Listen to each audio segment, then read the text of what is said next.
My name is Zubair Khan. So थोड़ा सा brief दे दूं बेटा कि I became chartered accountant in 2011। तो मैं अटेम्प्ट जो था उसमें मैं चार्टर्ड अकाउंटेंट बना 2011 में। ओके, सो मई 2011 में मैं सीए बना। Okay, after the completion of CA मैंने कभी लाइफ में सोचा नहीं था कि टीचिंग करूंगा। I did my articleship from Pune. मेरा सारा एजुकेशन पुणे से हुआ है। मैं आर्टिकलशिप भी पुणे में किया हूँ। At the time of articleship मैं at the time of CA जब करता आर्टिकलशिप जो होती है, तो आर्टिकलशिप मैंने जो फर्म से किया, तो जनरली जो क्लाइंट्स थे, थोड़े से नाम लेता आपसे, एक टाइसन ग्रुप सा एक है, और मैंने जब ऑडिट के इन्फोसिस का किया हूँ, थर्मेक्स का किया हूँ, एक Forbes Marshall private limited NMC company है उसका किया। तो सारा आर्टिकलशिप पीरियड जो था पुणे में ही रहा बेटा। और वो आर्टिकलशिप पीरियड के वक्त जनरली आप लोग को अभी इतना आइडिया नहीं आएगा, तो व्हेन यू विल, आप जब इंटर पास करोगे, जब ऑडिट पढ़ोगे, then you will come to know कि ऑडिट की भी अलग अलग एरिया होते हैं। जैसे उस दिन मैं कह रहा था ना, फेलिसिटेशन के दिन, ऑडिट की भी अलग एरिया होते हैं। तो जनरली मेरा आर्टिकलशिप के वक्त जो मेरा बैकग्राउंड था, तो वो मेरा आर्टिकलशिप इंटरनल ऑडिट में किया। अब internal audit I don't think अभी आपको इस स्टेज पे पता होगा, एक एरिया रहता है इंटरनल ऑडिट, उसी में ही सारा मेरा आर्टिकलशिप रहा और अलग अलग कंपनीज में ऑडिट करते गया। I became chartered accountant in 2011। कभी सोचा नहीं था कि टीचिंग करूंगा। And then I directly switch to Dubai. फिर दुबई चले गया था, वहाँ पे जॉब किया। फिर पता नहीं ऐसा कुछ हुआ, तो मेरे को ऐसा लगा कि मैं इंडिया में कुछ टैक्सेशन से रिलेटेड करता हूँ। मैं ज़्यादा दिन नहीं रहा, मैं 6 महीने ही रहा बस। Come back to India and started doing. फिर मैंने जॉब किया, पुणे में जॉब किया था, ऑडिट मैनेजर कोई सीए फर्म में जॉब करता था, और वो सबसे ओल्डेस्ट फर्म है, and even before the independence registered है वो फर्म। तो वहाँ पे आर्टिकलशिप करा sorry, as audit manager job किया। और फिर कुछ दिन में मेरे को लगा कि मेरे को जॉब नहीं करना है, मैं अपनी प्रैक्टिस करूँगा। And then 2012 I started practice in Nagpur.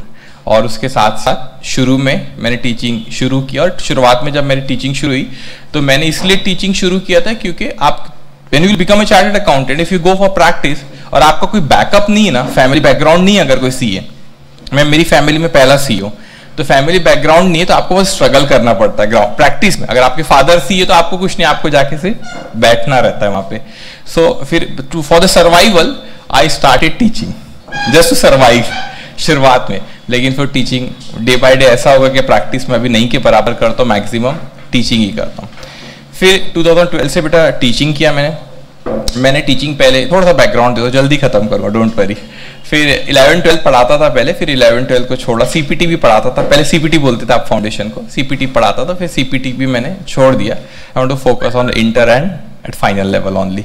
और उसके बाद फिर मेरे को ऐसा लगा कि बहुत लोग बोले कि चलो कुछ और कोर्सेज कर ले, सीए कर ले। तो जब आप लोग सीए के बाद मतलब कुछ और कोर्सेज कर लो, सो जब आप लोग भी देखेंगे आगे बेटा, हम लोग पढ़ेंगे, आप इंटर पे आपको इतना मजा आएगा जब अपन वो चीज़ों पे आएंगे, सब बहुत एडवांस होती हुई चीज़ें। दे कॉल इट अकाउंटिंग स्टैंडर्ड। आपको अभी नहीं पता होगा, शायद कभी वर्ड सुनेंगे हमने, अकाउंटिंग स्टैंडर्ड बहुत टेक्निकल होता है। तो बड़े बच्चे डरा करते थे, एक मिनट मैं इसको साइलेंट कर देता हूँ तो बार बार परेशान नहीं करेगा, ठीक है।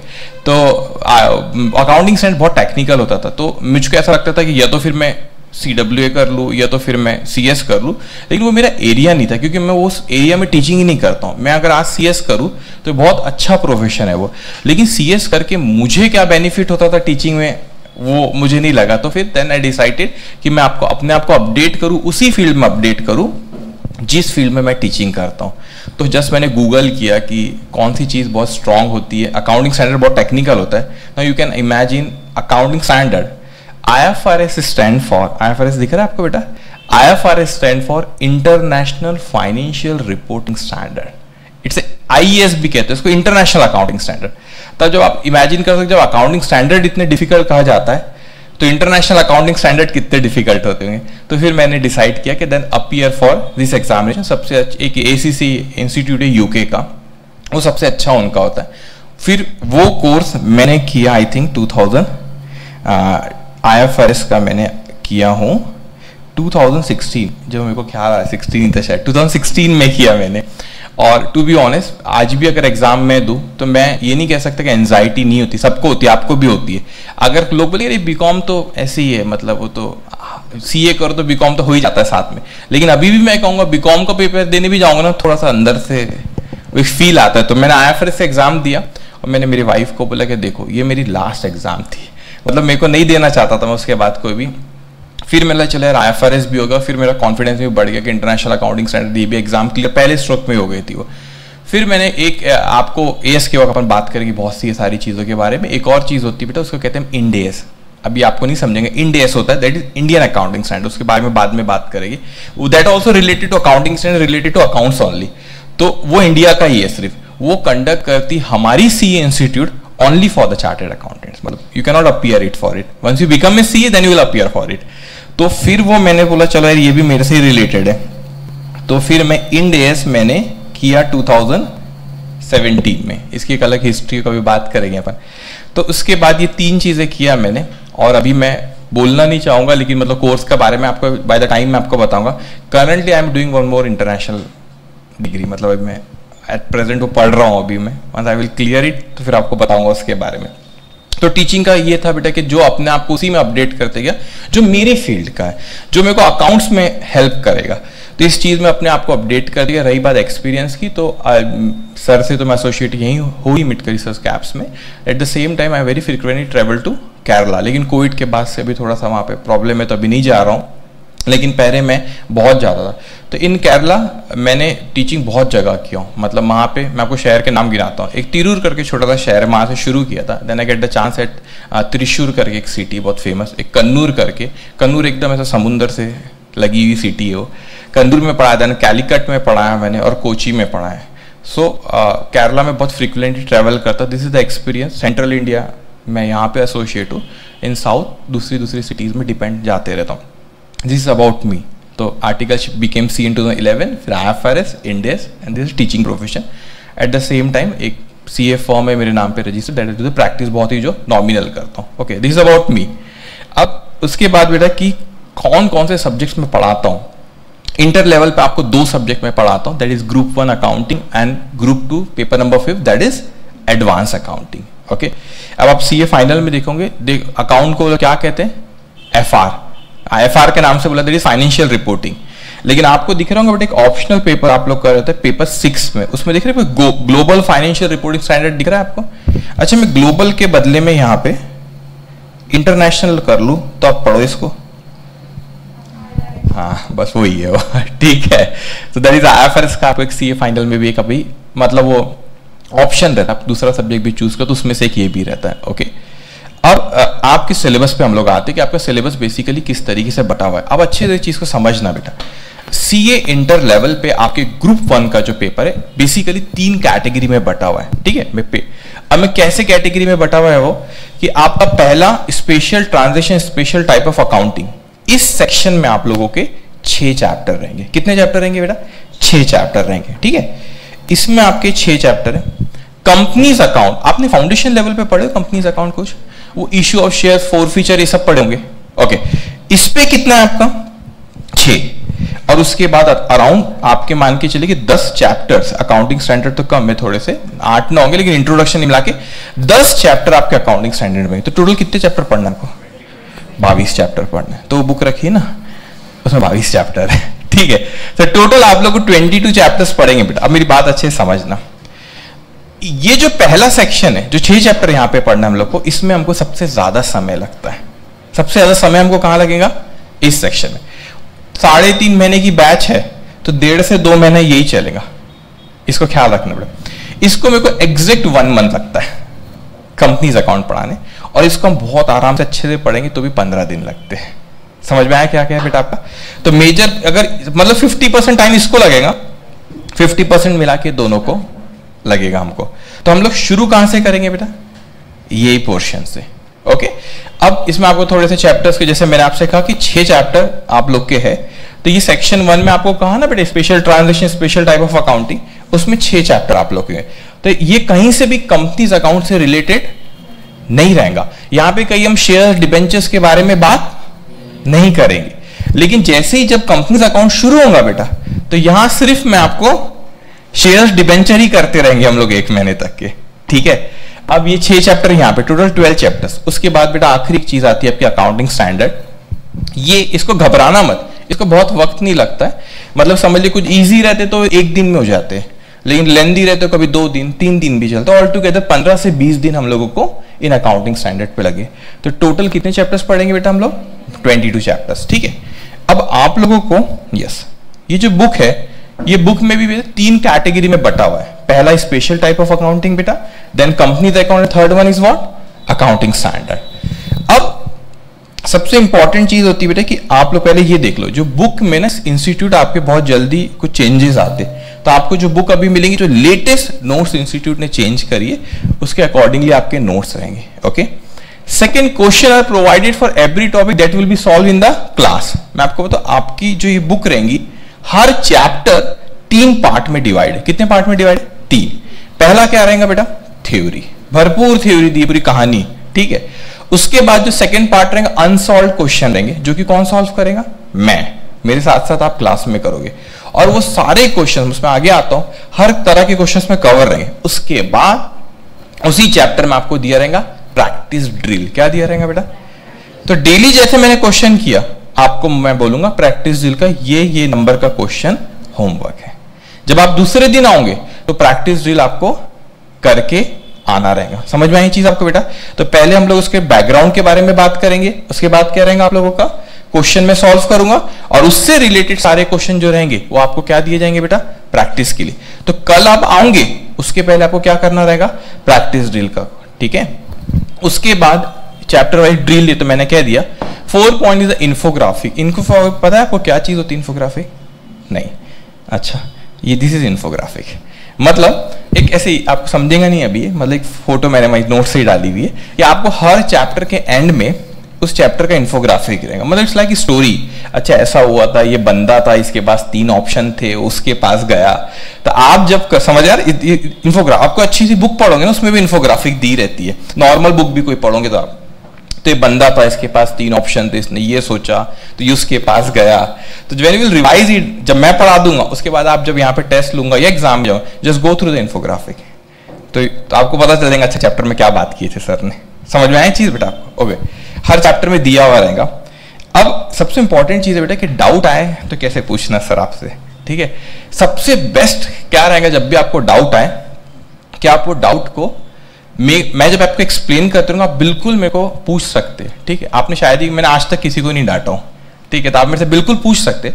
लेकिन मैं आपको सजेस्ट करूंगा, जब मैं आपको एक्सप्लेन करते रहूंगा, जब भी पूछ सकते। लेकिन मेरा सजेशन है बेटा कि जब तक मेरा एक्सप्लेनेशन खत्म नहीं होता, जब तक नहीं पूछना, क्योंकि हो सकता है जो आपके दिमाग में आ रहा है मैं थोड़ी देर में बोलूंगा ही वो चीज। तो एक्सप्लेनेशन जब तक नहीं होगा उसको सुनते रहना, उसके बाद भी लगा कि नहीं डाउट है तो आप पूछ सकते हो, ठीक है। कुछ बच्चे ऐसे होते थे जो मेरे जैसे होते, क्योंकि जो क्लास में डाउट पूछने से बहुत डरते हैं बेटा। आप क्या करना, दूसरा ऑप्शन दे दो, क्लास के बाद मैं 5 मिनट बैठा रहूंगा यहाँ पे, आप मेरे पास आना, सर ये डाउट है मेरे से पूछ लेना, ठीक है। उतनी भी हिम्मत नहीं अगर आपसे, आजकल हो जाती, इतने भी नहीं डरते।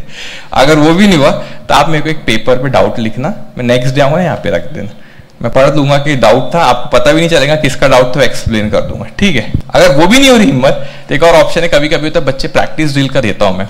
तो प्रैक्टिस ड्रिल में कैसा होगा बेटा कि एक और चीज, जब आपको प्रैक्टिस ड्रिल के होमवर्क में दूंगा, तो ये आदत मत बनाना, कभी भी नहीं बनाना कोई भी सब्जेक्ट के लिए, कि कोई डाउट आए, टीचर्स तो अवेलेबल है, आपको फट से बोलो, आप आओगे मैं फट से जवाब दे दूंगा, आपका ये है बेटा। लेकिन आप एकदम से कभी भी कोई टीचर के पास फट से नहीं जाना प्रैक्टिस, क्यों? आप अपना दिमाग लगाना, क्या हुआ होगा, खुद ने सोचना, खुद ने सोचते जाना बेटा, और फिर आपका माइंड डेवलप होते जाता है। और फिर उसके बाद भी नहीं आ रहा तो आप बिल्कुल पूछ सकते हैं। प्रैक्टिस ड्रिल में मैं मोबाइल नंबर भी आपको दूंगा, व्हाट्सएप में आप कर सकते हो, जब प्रैक्टिस ड्रिल करोगे इवनिंग में भी मैं आपको जवाब दे दूंगा क्या था। लेकिन ये बेहतर रहेगा कि आप दूसरे दिन पूछो, तो क्या मैं क्लास में बोलूंगा तो सारे बच्चों को चीज पता चले, ठीक है। अब रोड मैप आप अच्छे से समझ लो। आज कौन सी तारीख है बेटा? 15 फैब, ठीक है। अपन आज यहाँ पे खड़े हुए, अराउंड 3 मंथ एंड 3.5 मंथ के आसपास कुछ लगता है इसको खत्म करने, तो मैंने अंदाजन उसको 20 मई कंसीडर किया, अपना सिलेबस चलेगा, ठीक है। उसके बाद बेटा अराउंड 1 हफ्ता 10 दिन आगे पीछे कुछ हो सकता है वो, उसके बाद अराउंड वहां पे ग्रुप 2 शुरू होगा, वो आपका 2.5 महीने, इससे थोड़ा सा छोटा होता है ग्रुप 2, ठीक है। ग्रुप 2 का एडवांस अकाउंटिंग 31 जुलाई तक सपोज चला, तो आपको सेल्फ स्टडी के लिए कितने महीने, नवंबर में पेपर है फर्स्ट वीक में, कितना टाइम है आपके पास? 3 मंथ्स। मैं आपको बताता हूं मंत्र कि पास कैसे होना है। कहीं से भी सीए इंटरमीडिएट ऐसी चीज है ही नहीं बेटा कि आप वो चीज पढ़ो, आप देखोगे, ऑब्जर्व करोगे, जब हम पढ़ाई शुरू करेंगे ना अभी थोड़ी देर में, आपको ऐसा नहीं होगा कि यार मैं किधर आके बैठ गई, कौन सी बातें हो रही मेरे को समझ में नहीं आ रहा। ऐसा कभी नहीं होगा आपका, मैं आपको प्रॉमिस करता हूं, कभी नहीं होगा। आपको ऐसा डाउट हो सकता है कभी, लेकिन ऐसा नहीं होगा किधर आ गया क्या आ गया। एक ही मंत्र है आपको सीए इंटर को फर्स्ट अटेम्प्ट में निकालने का, रेगुलर। आज जो पढ़ाए अपनी मतलब फाउंडेशन की खुशी को अब खत्म कर देना आपने कि पास हो गए और बाहर आना। डेली आज जो पढ़ा है उसको उसी दिन पढ़ लो, बस उसके अलावा कुछ नहीं। उस दिन जो बेटा सीए बने थे वो लोग बोल रहे थे जिस दिन होमवर्क मिले दूसरे दिन ये ना कहना कि सर नहीं करे होमवर्क करना ही। मैं भी बेटा आपको रोज बोलूंगा करे करे करे करे, लेकिन आप इतना मैच्योर रहना चाहिए कि आपको एनी हाउ करके ही आना है बेटा। कुछ भी जैसे अपन होता है कि डिनर करके ही सोते ना, नहीं सोते नींद नहीं आती, तो बस वैसा होमवर्क करके ही सोना है आपको।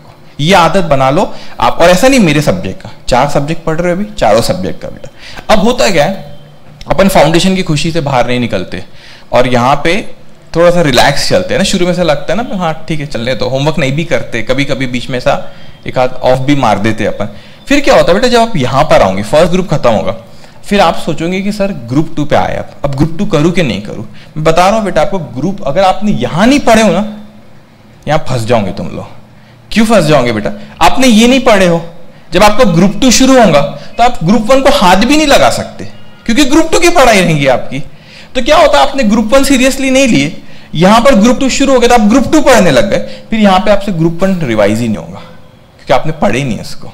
समझ में आ रहा है मैं आपसे क्या कह रहा हूं बेटा। आपने अगर यहाँ पे सीरियसली, ऐसा नहीं कि मेरे सब्जेक्ट का बोल रहा हूं, चारों सब्जेक्ट बोल रहा हूं मैं आपको, अगर आपने यहाँ पे सीरियसली नहीं लिए बेटा, तो यहाँ पे अगर ग्रुप 2 कर भी लिया आपने तो आप ग्रुप 2 पढ़ोगे। यहाँ इतने बिजी, यहाँ पे भी 4 सब्जेक्ट पढ़ना है ना आपको, तो आप ग्रुप 1 को हाथ नहीं लगा पाओगे, चाहकर भी नहीं लगा पाओगे बेटा। थोड़ा बहुत देख लिए कभी, क्योंकि इसी के आपको क्लासेस रहेंगी, वही पढ़ना रहेगा। फिर जब ये समय आता लगता है कोई जमाने में अपन ने ग्रुप 1 पढ़े थे, क्योंकि वक्त हो जाता है ना उसके बाद, और फिर यहाँ पर बेटा रिविजन नहीं होता। फिर बच्चे ये बोलते सर एक ग्रुप दो कि बोथ ग्रुप दो, फिर कुछ ऐसे भी बोलते सर ये अभी पढ़े, ये ताजा याद है, तो ग्रुप 2 देते, ग्रुप 1 को छोड़ देते, बाद में देते। समझ में आ रहा है मैं क्या कह रहा हूं। बस बेटा इतनी चीज याद रखो। यहां से आज अपन शुरू करें, रोज का रोज पढ़ना है। आप पढ़ो, मैं आपको रूटीन भी बताऊंगा कैसे पढ़ते हैं, ठीक है। आज सपोज आपकी 4 साढ़े 4 बजे तक क्लास होती है, हाँ और ना होंगी, ठीक है। अब आप लोग कोई हॉस्टलाइट होंगे, कोई अपने घर जाओगे, जहां पर भी आप घर गए 5 बजे घर पहुंचे, आपने एकदम से पढ़ने मत बैठना। शाम को अपनी टी लिए, छोटा बहुत नाश्ता करे, रिलैक्स किए, आप 6 बजे से पढ़ने बैठ जाओ। 1 घंटा मिले ना आपको जाके, 1 घंटा, बहुत खुशी नहीं बना और आपको ऐसा फील आता है सुबह से गए थे हम, अभी आए। आपने कोई मतलब ऐसा कुछ बहुत बड़ा रॉकेट साइन नहीं है, सब आप सीए करना कर, उतना तो करना ही पड़ेगा ना बेटा। तो आप सुबह गए, आप 4:30 बजे अपने घर पहुंचे, 5 बजे घर पहुंचे, आपके पास 1 घंटा है। 1 घंटे में क्या करोगे आप लोग, आपने थोड़ा नाश्ता करे, थोड़ा रिलैक्स, आधा घंटा आपने लेट लिए, ठीक है। सोना और नैप लेने में फर्क है। सोना मतलब अपन नैप पर आंखें बंद करके थोड़ी देर से, तो आधा घंटा आप लेटे, आपने चाय लिया, 6 बजे से भिड़ जाओ। 6 बजे से आपको जिस ऑर्डर में भी पढ़ना है, लेकिन ये कॉस्टिंग पहला होता है आपका, तो कॉस्टिंग से देखिए कि आज क्या क्या अपन ने पढ़े, क्या क्या हो क्लास में क्वेश्चन दिए थे, क्या क्या होमवर्क दिए थे। आप सबसे बेटर अगर आपकी हिम्मत रही तो 6 से 9 बजे तक के पूरे 4 सब्जेक्ट आपको रिवाइज करना। Time management is very important. ऐसा नहीं होना चाहिए बेटा आपने कि कई बच्चों के साथ होता है कुछ दिन में कि कॉस्टिंग लेके बैठे, एग्जांपल दे रहा हूं मैं आपको, ये कोई भी सब्जेक्ट लेके बैठे, वो इतना पसंद आ रहा है कि दूसरे को हाथ ही नहीं लगा रहे। ऐसा ना हो। आपको 4 सब्जेक्ट पढ़े, वो 3 घंटों में 4 सब्जेक्ट आपको रिवाइज करना ही है बेटा। 9 बजे आप डिनर कर लो और उसके बाद आपको म्यूजिक पसंद है, जो पसंद है, थोड़ा बहुत टीवी के सामने बैठना है तो, या जो बाहर रहते हैं आप हॉस्टलाइट हो, अपने पेरेंट्स से बात करो, जो करना है करो, और आपने 10:30-11 बजे बेड पे सोने चले जाना चाहिए। मैं आपको आई टेल यू व्हाई, ये डिसिप्लिन लाओगे ना बेटा, इतने फायदे में रहोगे, इंटर आराम से निकालोगे। होता है कि अब हॉस्टलाइट की स्पेशली बोल रहा हूँ मैं, 12-1 बजे तक है ना, हमें बतियाते रहते हैं, बोलते थे हॉस्टल में उसको, 12-1 बजे तक के अपन है ना, कोई रूम में कोई आया फिर बात ही करते रहते, ऐसा था वैसा था, चलते रहता है अपना। और 1 बजे सोंगे बेटा, सुबह कॉस्टिंग में ध्यान ही नहीं लगे। आ भी जाओगे तो सोते ही रहोगे यहाँ पे, अगर बैठे भी रहोगे तो क्या बोल रहे हैं सर ना, वो दिमाग में नहीं चलता। कम से कम आपने 6 घंटे की नींद लेना चाहिए। मेरे को लगता है कम, उससे नीचे नहीं ना। और मैं उस पर बिलीव भी नहीं करता बेटा कि कई लोग बोलते हैं 3 घंटे सोता है। अरे भाई 3 घंटे सोता है, आज 3 घंटे सोया, कल वो 10-15 घंटे सो जाएगा, क्योंकि आप नींद बराबर लो तो कंसंट्रेशन लेवल सुबह बनेगा, नहीं तो बनने वाला नहीं है। तो डिसिप्लिन रखना बेटा। शाम को 6 से 9 पढ़ो, जाके डिनर करो, 1-8 घंटा अपना एंजॉय करो, अपने आप को भी टाइम दो, और 11 बजे से सो, तो आप सुबह 6 बजे तक भी सोते तो आपको 7 घंटे की नींद मिलती है। उसके बाद यहाँ पे 7 बजे यू विल सी कि आपका देखो कैसे कॉन्सेंट्रेशन लेवल बढ़ता है। आपने होमवर्क करके आओ, कल का पढ़े हुए, आपने अपनी नींद पूरी ली अपनी, और फिर देखो यहाँ पे कैसा कॉन्सेंट्रेशन लेवल आपका बढ़ता है। लेकिन अगर आपने इस चीज को फॉलो नहीं करे तो अब मैं बता रहा हूं आपको एक हफ्ता जोश में रहोगे और फिर वो गड़बड़ होना शुरू होंगी और आपको ग्रुप 2 और फिर इंटर में गड़बड़ होंगी। समझ में आया क्या बोले बेटा? सिर्फ डिसिप्लिन रखना आपको। ओके नाउ मेरी आपसे क्या एक्सपेक्टेशन है, मैं आपको सच बता रहा हूं बेटा, मेरी आपसे बहुत ज्यादा एक्सपेक्टेशन नहीं है। मेरे पास एक सबसे पहले एक्सपेक्टेशन आपसे कि आप लोग ने क्लास में क्या रहना चाहिए, रेगुलर। कई बच्चे होते हैं अभी तो फेब का, लेकिन जो अगस्त वाली बैच बहुत डेंजर रहती है। टेल यू व्हाई, बारिश का सीजन रहता है, फिर बच्चे मैसेज करते, और सबसे डेंजर चीज होती है व्हाट्सएप का ग्रुप। मैं रेयरली कभी उसमें सुनता सबकी हूं मैं वहां पे कौन क्या हो, लेकिन मैं उसमें क्योंकि आपने कुछ डाली, जैसे बारिश में बताता क्या होता है। एक बच्चा बोलेगा सर बारिश हो रही है, हम आज क्लास है कि नहीं है? फिर मैंने बोला नहीं है, तो फिर दूसरा फोटो भी खींच के भेजता, देखो मेरे घर के सामने कितना पानी है, मैं नहीं आ पाऊंगा, वो भी होता है। फिर मतलब फिर एक को मैं तो चलो ठीक है क्लास नहीं लेगी, फिर एक कहता है सर मेरे घर के सामने बारिश नहीं हो रही, मैं आ सकता हूं। तो इतना याद रखना, बारिश हो ना हो मेरे को उससे मतलब नहीं है, मैं यहाँ पे 9:30 बजे पहुंच जाऊंगा, इतना क्या। अब मेरा ऐसा नहीं होगा कभी आए और आज सर नहीं आए, ठीक है, जब तक मैं एडमिट नहीं होगा ना, जब तक मैं यहाँ बराबर आऊंगा। तो मेरे पे मेरी फिक्र, मतलब मैं आऊंगा, अगर मेरी तबीयत भी खराब रही तो शायद मैं आके बैठूं या जल्दी छोड़ दूं, लेकिन मैं क्लास 9:30 मतलब 9:30 में आपके यहाँ शुरू करूंगा बेटा। तो you have to be regular. और इस क्लास में कभी भी दिमाग में आने मत, बारिश का लगा भी नहीं तुमको बारिश हो रही है तो अपने दिमाग में ये बैक ऑफ द माइंड मत लाना कि सर लेते कि नहीं लेते। सर लेते, मैं तो केवल आपकी स्टूडेंट लाइफ में, मेरे पास भी 2 व्हीलर थी तो रेनकोट पहन के आना आपने, मैं तो आ जाऊंगा बराबर अपना, ठीक है। तो आपको क्लास होंगी, कोई एक्सक्यूज नहीं है, ये चीज अपने दिमाग में कभी नहीं आना। पहला चीज बेटा रेगुलर रहेंगे आप लोग, ठीक है। दूसरी चीज आपको कि क्लास में तो होंगी, दूसरी चीज कभी एक आध बीच में बंक मत मारना। आई टेल यू व्हाई, आप बंक मारते तो क्या होता है बेटा, जो फ्लो देखो, उन्होंने जो सीए बने थे उस दिन उन्होंने बोले थे, नाम याद नहीं आ रहा उनका, कि जब आप लिंक टूटता है आपका, अगर आपने क्लास बंक की सॉरी क्लास बंक की तो जो लिंक टूटेगा ना, फिर आप दूसरे दिन आओगे ना, फिर आप थोड़ा सा बेचैन रहोगे, अरे यार क्या बोल रहे सर, किधर भी बात चल रही, आपको समझ में आने वाला नहीं। ये समझ में भी आएगा तो तकलीफ जाएंगी बेटा।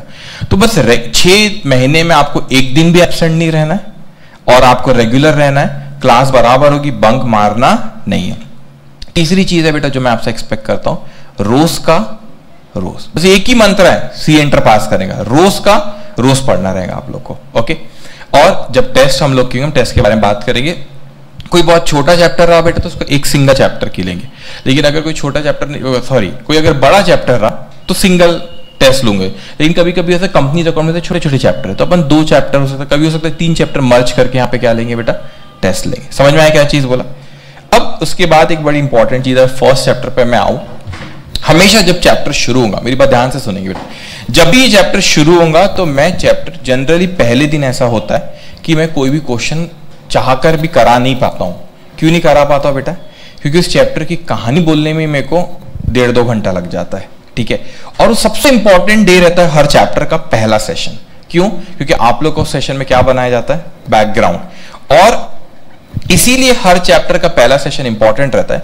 जब आप क्वेश्चन पे आओगे, जब आप क्वेश्चन पे आते हैं ना बेटा, हमको ऐसा लगता है अकाउंट्स प्रैक्टिकल सब्जेक्ट है, करो खूब, है ना, आप 12th में करेंगे, आपने खूब करो खूब करो खूब करो, जितना करो उतना अच्छा है। मगर मैं बिलीव यहाँ पे वो चीज वर्कआउट नहीं कर पाएंगे आपके, जितना करो उतना अच्छा, प्रैक्टिस दिल से करना है। लेकिन उससे ज्यादा इंपॉर्टेंट है बेटा कि आपका कॉन्सेंट्रेट, आपका कंसेप्ट क्लियर होना चाहिए।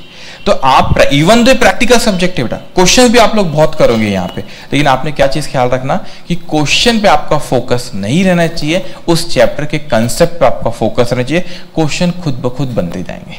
समझ में आ रहा है मैं क्या कह रहा हूं? तो जब मैं क्वेश्चन शुरू करूंगा ना तो वो आपसे खुद ब खुद आसानी से वो बनते जाएंगे।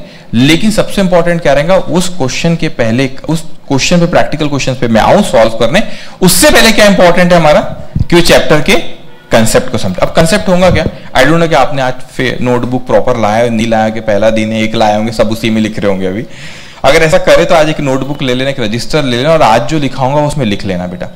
और क्यों कह रहा हूं कि मैं इंपॉर्टेंट है वो, क्योंकि जब मैं बोलते जाऊंगा एक कहानी की तरह हम चलते, अच्छा ऐसा हुआ था, मिस्टर ए आया, मिस्टर बी से बात किया, ऑल दैट वो चलते जाएगा।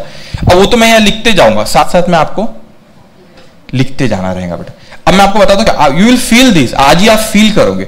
अभी अगर क्वेश्चन का समय मिल गया तो करा दूंगा, एक आधा का टाइम मिले तो यू विल फील दैट जब आप क्वेश्चन करोगे तो अरे सर ने ऐसा बोले थे, ऐसा बोले थे, ऐसा बोले थे, और आज आप शाम को जाओगे तो आज जो चीज पढ़ाऊंगा उसी अपने नोटबुक को बेटा आप देखते जाना बस कि किस तरीके से पढ़ा। आपको जब बुक मिल जाएगी तो बुक आप ले सकते हो, रुपेश से बात कर लेंगे इससे रिलेटेड। ओके, तो आप जो थ्योरी मैंने पढ़ाया तो जैसे पढ़ाया तो उस बुक से आप डिटेल में थ्योरी दी हुई वो थ्योरी भी पढ़ोगे, मगर जब आप नोटबुक में जो मैं आपको लिखा के दूंगा तो सब लोग क्या बुक में नहीं, ऐसा लगता है ना सर बहुत लिखा के दे रहे, तो लिखा के इसलिए दे रहा हूं कि लिखा रहा हूं वो बेसिकली वर्ड्स में नहीं, वो स्टोरी फॉर्म में रहेगा, तो आपको कनेक्ट हो जाएंगी वो चीज। तो यहाँ पे तो स्टोरी नहीं लिखी रहेंगी जो मैं बोलूंगा, तो इट विल हेल्प यू। तो when you will do the question, वो क्वेश्चन आपके आसानी से स्मूथली से क्या होते जाएंगे बेटा, सॉल्व होते जाएंगे। यू अंडरस्टैंड दिस पॉइंट बेटा।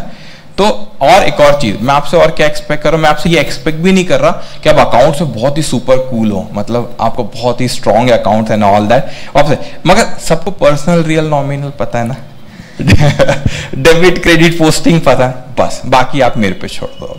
समझ में आया चीज क्या बोला बेटा। अब आप मतलब मेरी जिम्मेदारी अब आप लोगों, ठीक है। अब अच्छे से हेडिंग दो, chapter 1 insurance claim.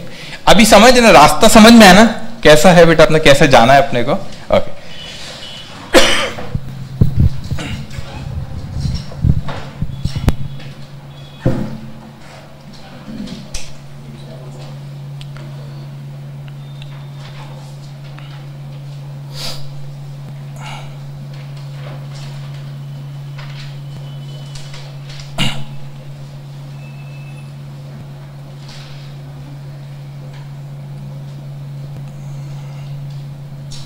Okay, chapter number 1 insurance claim. ठीक है, अब ध्यान से आप सुनते जाएंगे बेटा। सबने हेडिंग दी है, और अगर कोई फेयर नोटबुक नहीं लाया होगा तो आज शाम को खरीद लेना और इसको उसमें लिख लेना। ठीक है, चलिए अब अच्छे से समझते बेटा। ये हमारे एक शख्स थे और इनकी शॉप थी। कहां पे शॉप है बेटा, कहीं पे भी ना, इतवारी में शॉप है। ठीक है, इनका नाम है मिस्टर ए। ठीक है, अब इनका व्यापार है बेटा, ये बिजनेस करते और इनका व्यापार है गारमेंट्स का बिजनेस है। अब इनकी दुकान में अंदाजन हर वक्त 50 लाख रुपए का क्या रहता है, स्टॉक रखा रहता है। कम ज्यादा हो सकता है, लेकिन ये कपड़ों के व्यापारी बेटा, इतवारी में इनकी दुकान है और इनकी दुकान में हमेशा कितने का स्टॉक रखा हुआ होता है, 50 लाख रुपए का। लेकिन इन्होंने कोई भी इंश्योरेंस नहीं निकाले थे। इंश्योरेंस का मतलब क्या होता है, आपको सुने होंगे कभी ना कभी इंश्योरेंस, कि अगर आपको कोई नुकसान होता है तो वो नुकसान की भरपाई कौन करके देता है बेटा, इंश्योरेंस कंपनी। तो ऐसे कई तरह के इंश्योरेंस होते हैं। तो इनकी दुकान में स्टॉक रखा रहता है 50 लाख रुपए के। सर गारमेंट का बिजनेस है, बड़ा ही सेंसिटिव बिजनेस है, अगर आग लग गई तो बहुत जल्दी से सारी चीजें क्या होंगी बेटा, जल जाएगी। तो ये आए हमारे इंश्योरेंस एजेंट, और ये इंश्योरेंस एजेंट उस व्यापारी को, उस बिजनेसमैन को डराने लगे, अरे सर आपका गारमेंट का बिजनेस है, अगर आग लग गई तो बड़ा ही आपका क्या हो जाएगा, नुकसान हो जाएगा, आप नुकसान में आ जाओगे। सर क्यों नहीं, आप हम वो रिस्क की जिम्मेदारी हम लेते, वो रिस्क हम कवर करते। अगर आग लगी तो उसमें क्या होगा, जो भी नुकसान होगा उसकी भरपाई कौन करके देगा बेटा, इंश्योरेंस कंपनी। तो मैंने कहा ठीक है सर, मैं कहता हूं कि ये हमारे इंश्योरेंस एजेंट हैं। ये कौन है बेटा, इंश्योरेंस एजेंट है। तो वो कहता है कि सर ठीक है, अगर कोई भी नुकसान होता है, मेरी बात ध्यान से सुनते जाएंगे, कोई भी नुकसान होता है, अगर आग लगती है और वो स्टॉक जलता है तो कौन भरपाई करके देगा बेटा, इंश्योरेंस कंपनी। तो इंश्योरेंस कंपनी का एजेंट है वो, तो इंश्योरेंस कंपनी के बिहाफ में आके उस व्यापारी को क्या कर रहा है बेटा, डरा रहा है। अब मैं ही कहता हूं सर इस चैप्टर का अगर मैं नाम देखूं, क्या नाम है इस चैप्टर का, इंश्योरेंस हिस्ट्री का इंश्योरेंस क्लेम है। व्हाट इज इंश्योरेंस क्लेम, अगर सर नुकसान होता है तो वो नुकसान कितने का हुआ, उस नुकसान को हम इंश्योरेंस कंपनी से क्या करते हैं बेटा, क्लेम करते। मतलब ये चैप्टर के नाम से मेरे को पता चलता है कि अगर मेरा कोई नुकसान होता है, वो नुकसान कितने का हुआ उसको मैं क्लेम करता हूं। किससे क्लेम करता हूं बेटा, इंश्योरेंस कंपनी से। लेकिन मैं आपको सच बताऊं, आप लोग चार्टर्ड अकाउंटेंट बनने जा रहे हो, आपने ये इंश्योरेंस की एंट्री कभी ना कभी, श्योर हूं मैं कि 12th में, कभी ना कभी 11th 12th में पास करे होंगे बेटा। लेकिन सर हम तो चार्टर्ड अकाउंटेंट बनने जा रहे, आप हमको इंश्योरेंस कितने का क्लेम करना है बताओ, हम एंट्री पास कर लेंगे। लेकिन सच कहो तो फिर सर ये नुकसान, फर्क समझना बेटा, नुकसान जो हुआ है उस नुकसान की एंट्री करना हमारा काम है चार्टर्ड अकाउंटेंट का। यस और नो? वो हम अकाउंट पढ़ रहे ना, एंट्री पास करना हम अकाउंटिंग पास करना हमारा। लेकिन इस चैप्टर में हमको अकाउंटिंग के बारे में नहीं बात कर रहा, वो कहता है कि इंश्योरेंस क्लेम कितने का करो, अमाउंट निकालो कि क्लेम कितने का है। दोनों में फर्क समझे आप? मैं बोलता हूं 10 लाख का नुकसान हुआ, एंट्री पास करो, तो वो हमारा काम है। लेकिन 10 लाख का ही नुकसान हो उसको तय करो, वो आपका और मेरा काम नहीं। फर्क समझ में आया क्या बोला मैं आपको? तो सर हम तो चार्टर्ड अकाउंटेंट बनने जा रहे, 10 लाख रुपए का नुकसान हुआ, हम जर्नल एंट्री पास करते हैं ना। लेकिन 10 लाख रुपए, आपने 11-12 में क्वेश्चन किए होंगे, आपको कोई भी ट्रांजेक्शन रहता है अमाउंट लिखी रहती नहीं रहती, हम एंट्री पास करते। लेकिन वो कितने का नुकसान हुआ है बेटा, उसको मैं कैसे तय करूं? क्योंकि ये हमारा काम नहीं है। तो आप बोलेंगे सर ये किसका काम है फिर? किसका? हाँ, एक्चुअली इसका काम है, सर्वेयर जो आते ये उनका काम है, ये हमारा काम नहीं है। तो फिर इंस्टीट्यूट तो हमको बोलती इस चैप्टर में ये सीखो कि नुकसान कितने का हुआ, वो निकालो नुकसान कितने का हुआ। एंट्री वेंट्री छोड़ो बोलता है इंस्टीट्यूट। हमने बोले सर ये हमारा काम नहीं है, वो तो एक्चुअली आएगा वो करेंगे, हम तो चार्टर्ड अकाउंटेंट बनने जा रहे। इंस्टीट्यूट बोलती है हाँ सही बात है, लेकिन ऐसी 2 जगह है बेटा जहां पे हम अपना अकाउंटिंग का नॉलेज अप्लाई करके उसके नुकसान कितने का हुआ उसको हम क्या कर सकते, कैलकुलेट कर सकते। तो नुकसान बहुत तरह के होते हैं। मैं एग्जांपल देता हूं आपको, ठीक है? आपने अपनी 2 व्हीलर से इसका इंश्योरेंस निकाले नहीं निकाले? निकला हुआ होगा, तो वो भी एक नुकसान। व्हीकल इंश्योरेंस निकलता है, लाइफ इंश्योरेंस निकलते हैं, मरीन इंश्योरेंस होता है, फायर इंश्योरेंस, कितने इंश्योरेंस होते हैं बेटा।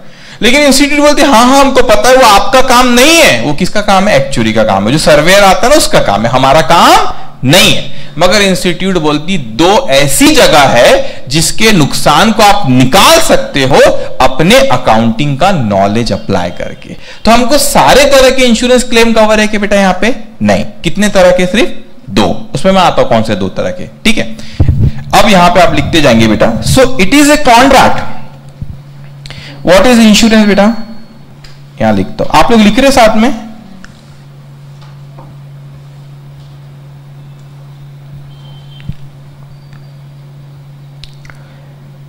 It is a contract which covers risk on payment of premium। दिख रहा है क्या? थोड़ा छोटा हो गया ना, मैं बड़ा लिखता हूं उसको, ठीक है?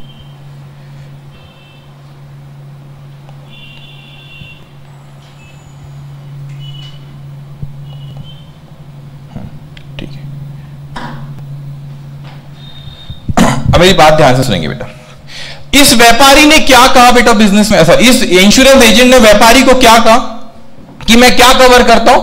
रिस्क कवर करता हूं। सर इसने कहा कि आपका गारमेंट का बिजनेस है, मैं जिम्मेदारी लेता हूं वो गारमेंट में अगर आग लगी और नुकसान हुआ तो कौन भरपाई करके देगा? Insurance company.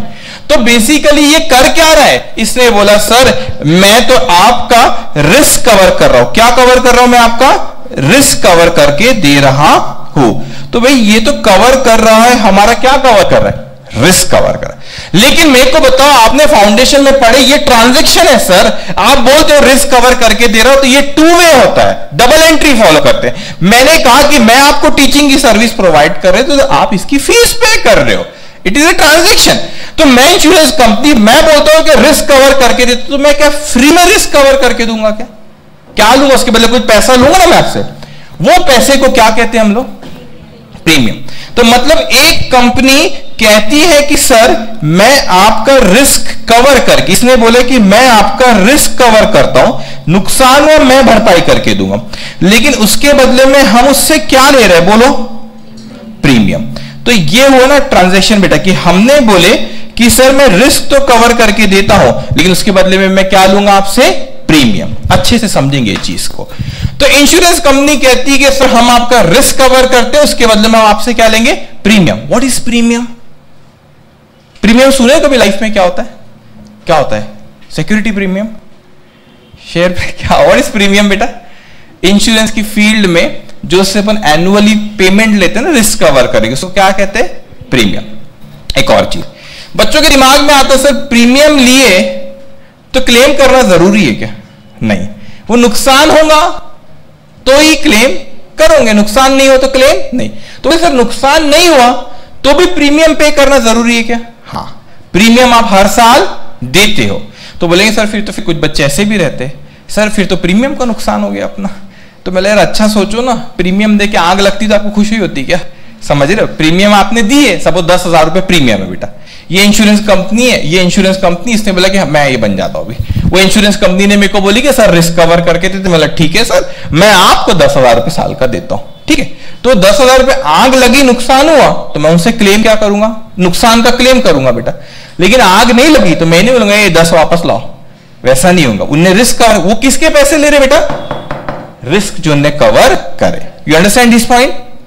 तो अब मेरे को बताओ, चैप्टर का नाम क्या? Insurance claim. तो करना क्या है भैया? जब आग लगेगी, नुकसान होगा, तो अपने को कितने का नुकसान हो वो क्या करना है? क्लेम। वही चैप्टर में पढ़ना रहेगा। यू अंडरस्टैंड दिस पॉइंट बेटा? अब सर कितने तरह के इंश्योरेंस होते हैं, इस चीज को समझते जाना। अब मैं अगर बोलूं आपसे, तो एक होता है आपका जो मैं सिलेबस में है ना उसी की बात करता हूं। मैं एक सेकेंड रुकेंगे। ओके, जो सिलेबस में उसी की बात करता हूं बेटा, कि एक उन लोगों ने कहा आपसे, इंस्टीट्यूट का कहना है, अरे यार इतना तो आता ही है बेटे कि लॉस ऑफ स्टॉक, ये आपके सिलेबस में क्या बोला बेटा मैंने?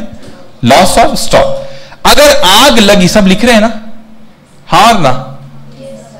ठीक है, लिखना है बेटा। इसका ना इंपॉर्टेंस अभी नहीं पता चलेगा, जब आपको डांट नहीं रहा हूं, मतलब जब रिवाइज करोगे then you will come to know. Okay, तो एक कौन सा नुकसान है बेटा हमारा? एक कौन सा बोलती कि लॉस ऑफ स्टॉक। तो मेरे को एक बात बताइए बेटा, लॉस ऑफ स्टॉक का मतलब क्या? अगर स्टॉक जल गया तो नुकसान कितने का वो अपने को निकालना रहेगा। इस चैप्टर में एक चीज ये सीखने इंस्टीट्यूट, और मेजॉरिटी टाइम ऐसा नहीं जरूरी है, 70% जब क्वेश्चन आते हैं चैप्टर 70% है कि इसी पे से आता है। एक और तरह का नुकसान है सर, वो बोलेंगे सर वो कौन सा नुकसान है? अजीब सा नाम है उसका, क्या नाम है मैं बताता हूं। Loss of profit. What is loss of profit? Profit का नुकसान ये कैसा हो सकता है? तो अभी मैं छोटा सा कहता हूं, जब ये टॉपिक इसी चैप्टर में, जब हम बहुत बात करना है इस पे। आग लग गई, आज आग लगी, पता चला अपन को रात में आग लगी, सुबह पहुंचे अपनी दुकान जली हुई है पूरी।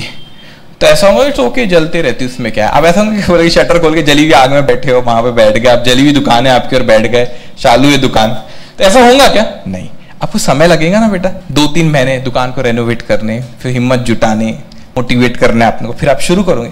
तो क्या वैसा ही सेल होगा वो 2-3 महीने जैसे पहला होता है? अपने दिमाग में ट्रेडिंग अकाउंट को छापो और सोचो ट्रेडिंग अकाउंट के किस साइड में आप लोग सेल्स लिखते हो? Credit side. सेल्स बढ़ता है तो नीचे क्या बढ़ता है? प्रॉफिट। सेल कम होता है तो नीचे क्या कम होता है? प्रॉफिट। आग लगी, काम नहीं कर पाए 2-3 महीने वैसा जैसे पहले करते थे, तो उससे क्या कम हुआ? सेल्स। सेल्स कम हो तो क्या कम हुआ? प्रॉफिट। तो वो प्रॉफिट का भी क्या निकलता है? इंश्योरेंस। वो आपके syllabus. You understand this point? अब कैसे निकालना बात की बात है। तो हमको कितने तरह के क्लेम निकालना है बेटा? आग लगी, ये तो स्टॉक जलेगा, ये तो प्रॉफिट का नुकसान होगा। तो बोलेंगे सर आग ऐसी कि चूजी है कि आती है और स्टॉक को गारमेंट्स ढूंढी और उसी को जलाई, यहाँ पे मशीनरी रखी। तो बोले मशीनरी नहीं, हमारे सिलेबस में नहीं, उसको नहीं जलाते। मशीनरी भी जलाएंगी, फर्नीचर भी जलाएंगी, वो हमारे सिलेबस का पार्ट। वो जली भी तो हमको कोई प्रॉब्लम नहीं है, उसको जलने दो। स्टॉक हमारे सिलेबस में है, ठीक है। मगर इंस्टीट्यूट ने क्या करती है बेटा, एक बार लॉस ऑफ फिक्स्ड एसेट पे क्वेश्चन आपके मॉड्यूल में कहीं भी नहीं है, उसके बारे में बात भी नहीं करेगी, आपके सिलेबस में भी नहीं है, आज तक एग्जाम में भी नहीं आया। पता नहीं इंस्टीट्यूट को क्या होगा। आरटीपी आती ना आपकी, उसमें एक बार एक क्वेश्चन दे दिया था, तो क्वेश्चन मैंने ऐड कर लिया अपने नोट्स में और अपन उस पर क्वेश्चन कर ले, क्योंकि इंस्टीट्यूट बहुत डेंजर है। सिलेबस में नहीं है, कुछ ही नहीं, लेकिन कभी हो सकता है, आज तक नहीं पूछी है और हो सकता है आपके अटेम्प्ट के इंतजार में होंगी वो। तो एक बार आरटीपी में पूछ ली थी, तो वो भी क्वेश्चन अपन कर लेंगे। मगर मेन अपने को ये दो चीज पढ़नी। अंडरस्टैंड दिस पॉइंट बेटा? अब मेरे को आप बताइए, इसके अलावा भी कुछ क्या इंश्योरेंस होते हैं क्या बेटा? बहुत होते होंगे, है ना, आपको पता है अपना व्हीकल इंश्योरेंस होता है, लाइफ इंश्योरेंस होता है, तो अपने को व्हीकल टूटे फूटे जले कोई मतलब नहीं है। सिर्फ कौन सी चीज पढ़ना है बेटा, दो, लॉस ऑफ स्टॉक और loss of profit. So can I से कि ये चैप्टर हमारा दो पार्ट में डिवाइड है, नोट्स भी देखोगे ना, तो loss of stock, loss of profit. अब हुआ क्या, ये हमारे बिजनेसमैन किस चीज का बिजनेस करते थे बेटा, गारमेंट्स का। ये इसने क्या बोला कि कितने का स्टॉक रहता, अंदाजन कितने का रहता बेटा, 50 लाख का। तो इन्होंने कहा ठीक है सर 50 लाख रुपीस का है, एक एग्रीमेंट बनाते हैं और इस एग्रीमेंट में अपन लिख देते हैं कि 50 लाख रुपए का ये एग्रीमेंट बनाया बेटा इन्होंने, ठीक है। 50 लाख रुपए का स्टॉक की जिम्मेदारी किसकी बेटा, 50 लाख, इसके गोडाउन में जो भी स्टॉक रखा हुआ है 50 लाख रुपए की स्टॉक की जिम्मेदारी किसकी, इंश्योरेंस कंपनी। कुछ हुआ वो भरपाई करके देंगे, ठीक है। अब ये समझ में आया चैप्टर में पढ़ना क्या है अपने को, क्या पढ़ना है, क्लेम निकालना है। आप लोग बोलना मेरे से, मैं कभी नहीं डांटूंगा आपको। मेरे को तो क्या निकालना है इस चैप्टर में अपने को, क्लेम निकालना है, एंट्री नहीं करना है। क्या निकालना है, क्लेम, नुकसान कितने का हुआ। हमारे सिलेबस में कौन सी दो चीजें बेटा, लॉस ऑफ स्टॉक और लॉस ऑफ प्रॉफिट। इतना आपको समझ में आया बेटा। तो अभी मैं कहां से शुरू कर रहा हूं, लॉस ऑफ स्टॉक, इसी पे बात करेंगे, अगले 5-6 दिन इसी पे बात करेंगे। फिर किस पे आएंगे अपन बेटा, लॉस ऑफ प्रॉफिट, उस पे 3-4 दिन अपन उस पे बात करेंगे। Understand this point. अब इसकी नीचे आप हेडिंग दो, claim of loss of stock, claim of loss of stock.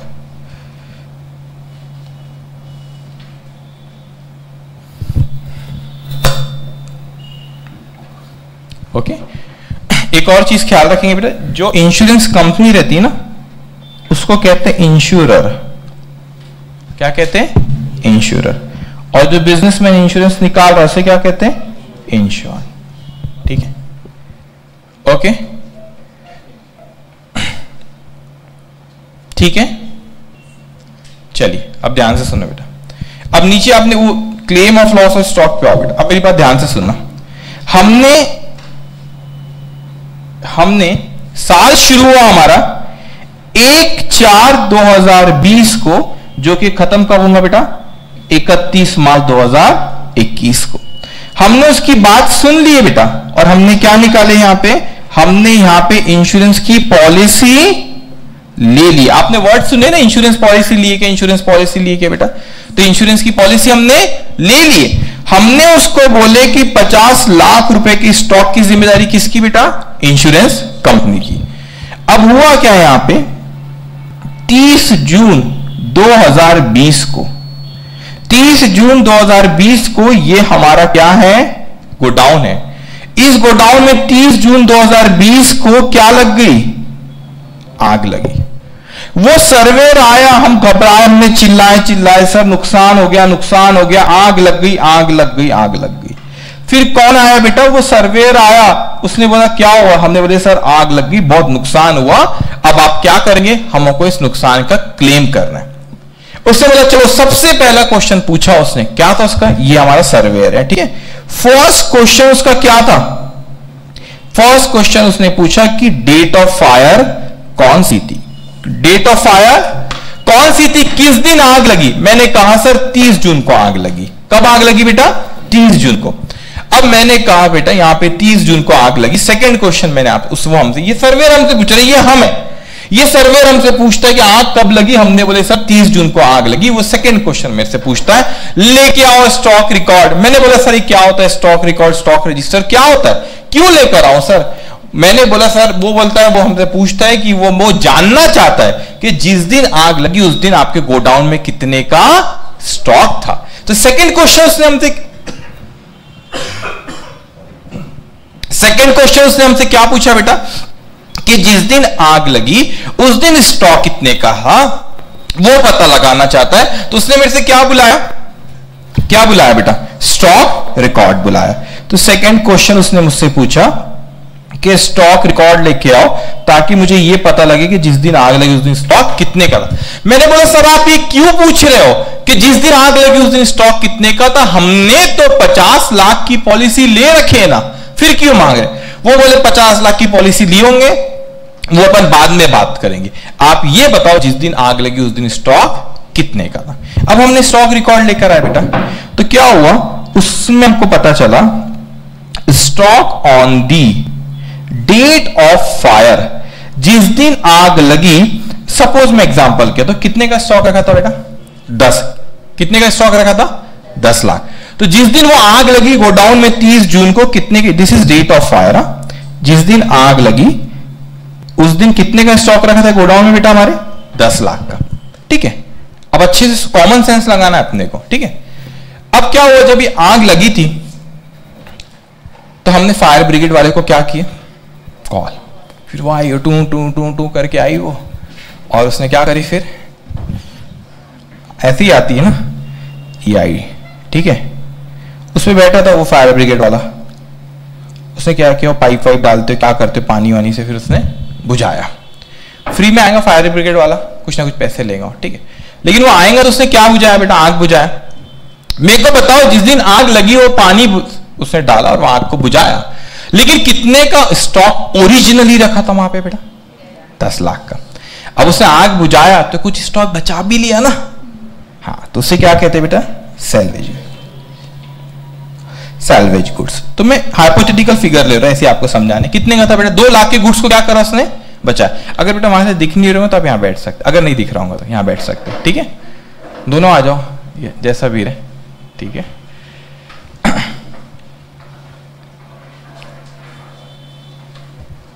ठीक है, अब मेरे को आप बताइए यहां पे कितने के गुड्स बचा लिए उनने 2, नुकसान 10 का मैं ऑप्शन देता हूं आपको, नुकसान 10 का हुआ कि 2 का हुआ कि 8 का हुआ, कॉमन सेंस था बेटा। तो ये लॉस ऑफ स्टॉक कितने का 8 लाख का, ठीक है। अब मेरा आपसे सवाल है, पॉलिसी कितने की निकाले थे 50 लाख, नुकसान कितने का 8 लाख, इंश्योरेंस कंपनी से 50 मांगू कि 8 मांगू, पॉलिसी 50 की थी तो भी 8 मांगू, हाँ और ना, हाँ, 50 तक के की जिम्मेदारी लिया था, समझ में आया बेटा। तो ऐसा चलो एक और आपको समझ में आ गया होगा, लेकिन और एक एग्जांपल देता हूं मैं आपको, ठीक है। आप अब से 4 साल बाद, 3.5-4 साल बाद आप चार्टर्ड अकाउंटेंट बन गए, फील करो आप सीए बने, ठीक है। अब आपने क्या करे, आपने लिए एक, ये क्या है समझ लेना उसको, BMW। अभी आपकी कार है बेटा, ठीक है, आप चला रहे हो। अब आपने बोले यार बहुत है, अपने इंडिया में तो कार चलाना बहुत डेंजर है, शुरू में लेते बहुत उसको घबरा के चलाते, फिर अब 1-2 बार इधर उधर हो गया तो फिर अपन भी नॉर्मल हो जाते, अब तो हो गया काम उसका। आपने BMW लिए बेटा, आपने इसका क्या निकाले, इंश्योरेंस आपने निकाले। अब आपका साइड मिरर है, आप जा रहे थे इतवारी एरिया में, आया बाजू से करते हुए उसने मारा और चले भी गया, आपका साइड मिरर गिर गया नीचे। अब मेरे को तो साइड मिरर का नुकसान हुआ, अब मेरे को पता है इंश्योरेंस कंपनी से बेटा आप वो साइड मिरर के पैसे मांगोगे कि पूरी कार के पैसे मांगोगे, साइड मिरर के, जितने का नुकसान हो उतने का, समझ में आई चीज बेटा। तो यहाँ पे हम 8 लाख मांगेंगे कि 50 लाख मांगेंगे बेटा, 8 lakh. All of understand this point, okay. तो हमको बेसिकली बोले कि सर ये चैप्टर में फिर था ही क्या, बस 2 चीज है कि आग लगी, स्टॉक कितने का, उसमें से क्या माइनस करो, सैल्वेज, खत्म, 8 मार्क आता है, ये तो है ना। स्टॉक कितने का, सैल्वेज माइनस करो, ये आ जाएगा बेटा। अभी तो मैंने बोला कि स्टॉक रिकॉर्ड लाओ, उसमें से देखूंगा, लेकिन इंस्टीट्यूट ऐसा आपको नहीं बोलेंगे कि स्टॉक रिकॉर्ड लाया और उसने बताया 10 लाख का था, फिर तो वो तो आधे नंबर का भी क्वेश्चन नहीं बनेगा। इंस्टीट्यूट आपको बोलेंगे स्टॉक रिकॉर्ड भी जल गया जिस दिन आग लगी, तो ऐसा तो नहीं आग आएंगी अरे स्टॉक रिकॉर्ड है रहने को क्लेम करना, फिर बाजू से अपना पलट के चलिए, ऐसा तो कुछ होगा नहीं बेटा, स्टॉक रिकॉर्ड भी जलेगा ना। अब खिलाया ना, अभी तो आके पूछ लिया तो मैंने समझाने आपको बोल दिया स्टॉक रिकॉर्ड लेकर आया, लेकिन स्टॉक रिकॉर्ड भी स्टोर में रहता है, क्या वो भी जलेगा नहीं जलेगा, हाँ। अब अपना खेल शुरू हुआ कि सर इसमें तो कुछ भी नहीं है, ये पता लगाना सबसे भारी काम नहीं, मतलब मेन टास्क वो है, और ये आपको 8 मार्क्स का अराउंड क्वेश्चन आता है बेटा इस पे। तो ये तो आखिरी स्टेप होती है, उसके पहले अपने को क्या पता लगाना है, जिस दिन आग लगी उस दिन गोडाउन में स्टॉक कितना, वो कैसे पता लगाएंगे उस पर मैं थोड़ी देर पे आता हूं। ये कहानी को अपन क्या करते हैं बेटा आगे बढ़ाते। अब उसके नीचे आइए आप लोग और वहां पे एक एग्जाम्पल लिखो। मैं आपसे कुछ पूछूंगा, आप मेरे को जवाब देते जाना बेटा, ठीक है। फर्स्ट एग्जाम्पल लिखोगे, आप कुछ दिन में ना मेरे को आपके नाम पता चल जाएंगे, तो फिर मैं आपको नाम से बुलाऊंगा, ठीक है। फर्स्ट एग्जाम्पल लिखिए, लिखो वहां पे insured value,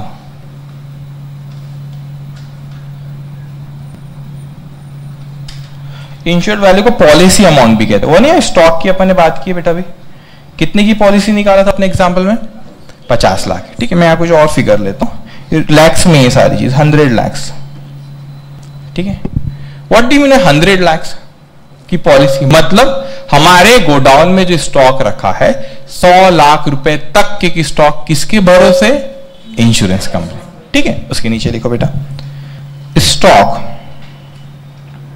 on the date of fire कितना है बच्चों? 80 लाख लेता हूं, ठीक है। अभी मैं डायरेक्टली बता दे रहा हूं कि स्टॉक कितना था आग लगी, लेकिन आगे चल के डायरेक्टली नहीं रहेंगे अपन, थोड़ा ट्रिकी फिर बढ़ते जाएंगे, ठीक है। सैल्वेज वैल्यू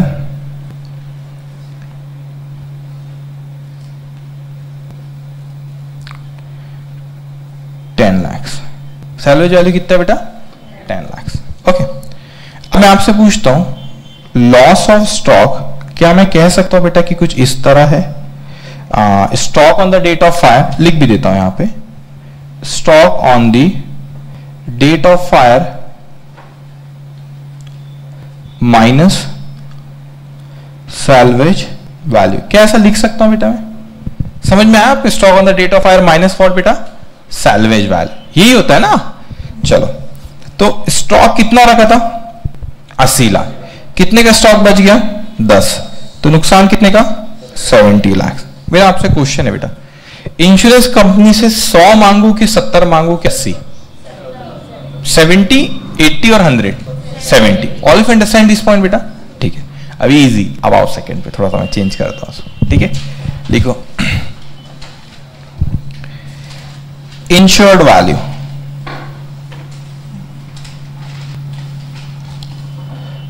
पॉलिसी अमाउंट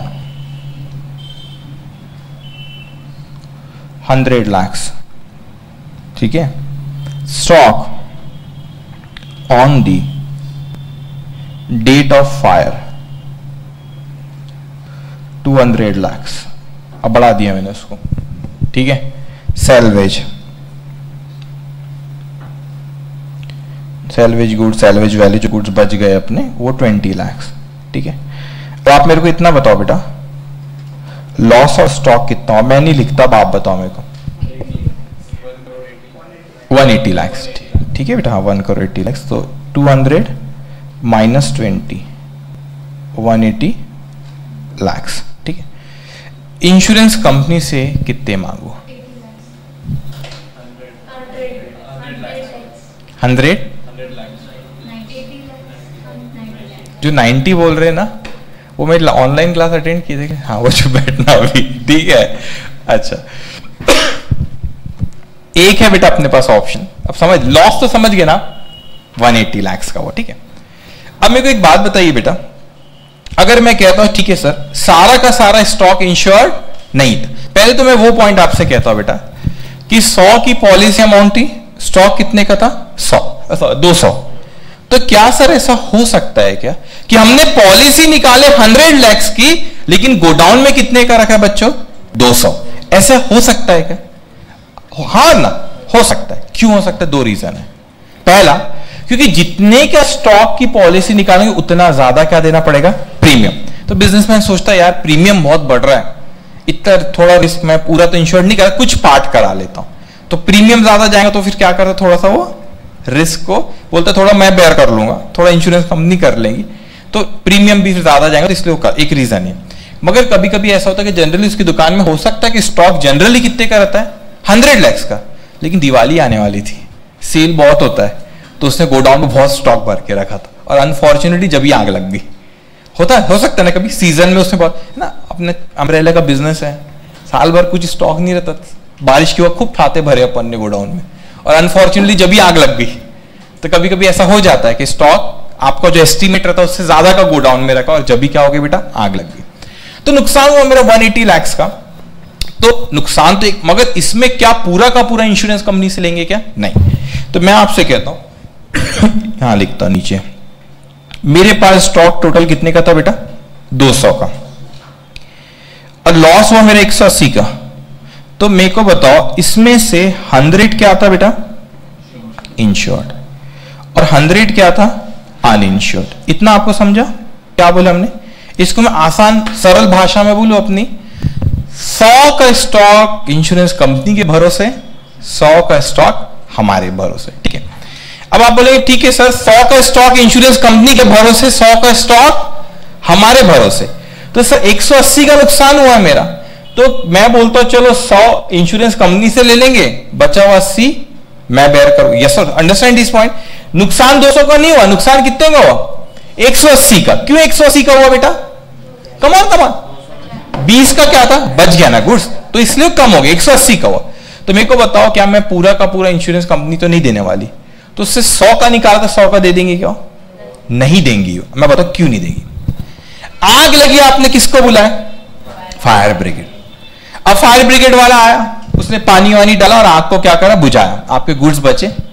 तो फायर ब्रिगेड वाला, मैं फायर ब्रिगेड वाला हूं, ठीक है, मैं गोडाउन में आया, ये गोडाउन है सपोज, यहां आग लगी और मैंने बोला चलो चलो चलो आग बुझाओ, 200 का स्टॉक रखा हुआ है। तो मैं बोलूंगा ये सुनो सुनो सुनो, ये वाला स्टॉक इंश्योरेंस कंपनी के भरोसे, ये वाला स्टॉक बिजनेसमैन के भरोसे, पहले इसका बुझाओ। ऐसा कुछ करेंगे क्या? बोलो नहीं। आप रेशियो समझो बेटा, रेशियो समझो। 50% एकदम हिंदी बोलते हैं, 50% इंश्योरेंस कंपनी के भरोसे, 50% हमारे भरोसे। तो भैया फिर जो गुड्स बचा उसका भी डिस्ट्रीब्यूशन करो ना। 50% फिर हमारा गुड्स बचा और 50% किसके भरोसे जो रखा था बचा? Insurance company. तो इंश्योरेंस कंपनी क्या बोलेगी? जब आप बोल ही रहे हो कि 50% हमारे भरोसे, 50% आपके भरोसे, तो जो गुड्स बचा वो भी फिर 50% आपके भरोसे था, 50% हमारे भरोसे था। इसी कंसेप्ट को कहते हैं एवरेज क्लॉज। क्या कहते हैं बेटा? Average clause. अब इस चीज को समझना, फॉर्मूला दिया आपकी मटेरियल में, लेकिन फॉर्मूला खुद ब खुद बन जाएगा, मेरी बात ध्यान से सुनना। मैं आपसे कहता हूं बेटा, जिस दिन आग लगी हमारे पास नुकसान के पहले तो मेरे को बताओ बेटा, आपका आपने पॉलिसी कितने की निकाली थी? 100। जिस दिन आग लगी मैं कह रहा हूं स्टॉक कितने का था? 200। इसको बताओ ये क्या हो गया? 50% हो रहा है, नहीं हो रहा है? तो कैन आई से 50% ऑफ इंश्योरेंस ऑफ स्टॉक? मैं क्या ये कह सकता हूं कि हमने 50% स्टॉक का इंश्योरेंस निकाले थे? मैं क्या कह सकता हूं क्या? अरे मैं पूछ रहा हूं बेटा, 200 का स्टॉक का 100 का ही निकाले इंश्योरेंस, तो 50% हमने क्या करे बेटा? इंश्योरेंस निकाले। यस और नो? तो फिर नुकसान का भी इंश्योरेंस कंपनी बोलेंगे हम कितने परसेंट देंगे? 50%। तो ये वाला जो पार्ट है ना, that is what? Insurance of what? Stock. That is what बेटा? Insurance of stock. ठीक है, तो 180 का क्या था? नुकसान था, तो उसका 50% कितना होता है? 90 लाख। तो क्या होगा बेटा? 90 लाख हम किससे क्लेम करेंगे? इंश्योरेंस कंपनी से। All of you understand this point? अब सुनो मेरी बात, कभी पीछे रह गया ना लिखने में तो बोल देना, मैं रुक जाऊंगा, मगर मेरी बात अच्छे से सुनो बेटा। एवरेज क्लॉज कहते हैं इसे, उसका फॉर्मूला बनाता हूं, इंश्योर्ड वैल्यू या पॉलिसी अमाउंट बोलो, divided by stock on the date of fire multiply by what बेटा? लॉस। तो ये फॉर्मूला इंस्टीट्यूट के मटेरियल में दिया हुआ है, लेकिन फॉर्मूले का लॉजिक समझा क्या आपको? ये फॉर्मूला इंस्टीट्यूट के हमारे नोट्स में वैसे ही दिया बेटा, लेकिन इसका लॉजिक समझ में आया? इतने प्रतिशत हमने इंश्योरेंस को स्टॉक का इंश्योर करे थे, तो लॉस भी इंश्योरेंस कंपनी कितना देंगे? 90। समझ में आई चीज बेटा? तो 100 इंश्योर्ड था, लेकिन इंश्योरेंस कंपनी से 100 मांगूंगा क्या मैं? कितना मांगूंगा? 90। तो आधा पर वो, आधा हम। इतना समझ में आया बेटा? What we call it? Average clause. कई बच्चों का एवरेज क्लॉज फॉर्मूला रटते हैं, लेकिन क्या समझ में नहीं आता। तो average clause is nothing but insurance of percentage of insurance of what? Stock. You understand this point बेटा? ओके, अभी थोड़ा का और एग्जांपल चेंज करता हूं, आप लिखो इतना।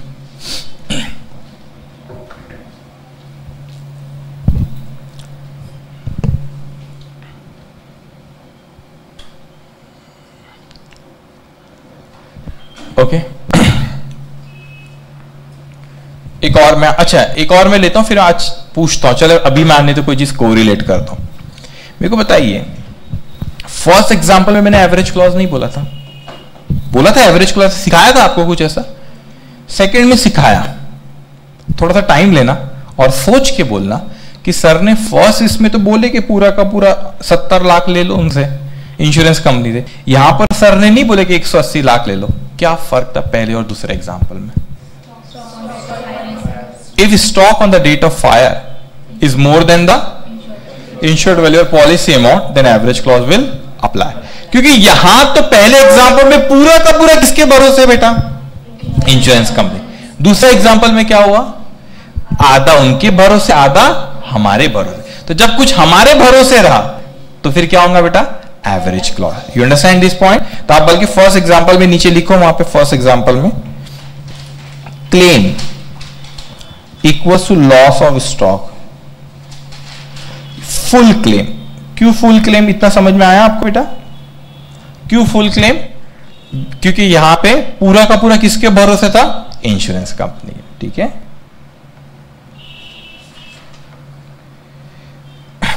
ओके, पक्का समझा है? ठीक है बेटा। अब आता हूं मैं थर्ड एग्जांपल पे। ठीक है, थर्ड पे आता हूं। ठीक है, मैं आपको और लिखा के भी दूंगा आगे, लेकिन एक और एग्जांपल लो। लिखो insured value,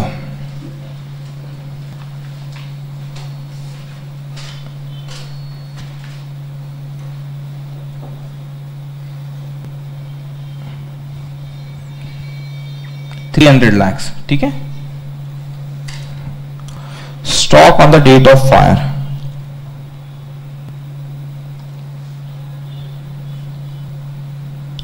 $400 lakhs। Okay, salvage goods 40 lakhs। ठीक है, अब आप बताओ बेटा लॉस कितने का हुआ? लॉस ऑफ स्टॉक कितना हुआ? Loss of stock 360, 400 minus 40, 360 lakhs। ठीक है बेटा, मांग लो इंश्योरेंस कंपनी से। नहीं मांगो, क्यों नहीं मांगो? Average clause. क्योंकि देखो, अब इसको अच्छे से समझो। और 400, जब जिस दिन आग लगी कितने का स्टॉक था बेटा? 400 का था। ठीक है, उसमें से इंश्योरेंस कंपनी के भरोसे कितना था? 300। हमारे भरोसे कितना था? 100। तो कहना है 75% उनके भरोसे था, 25% हमारे भरोसे था।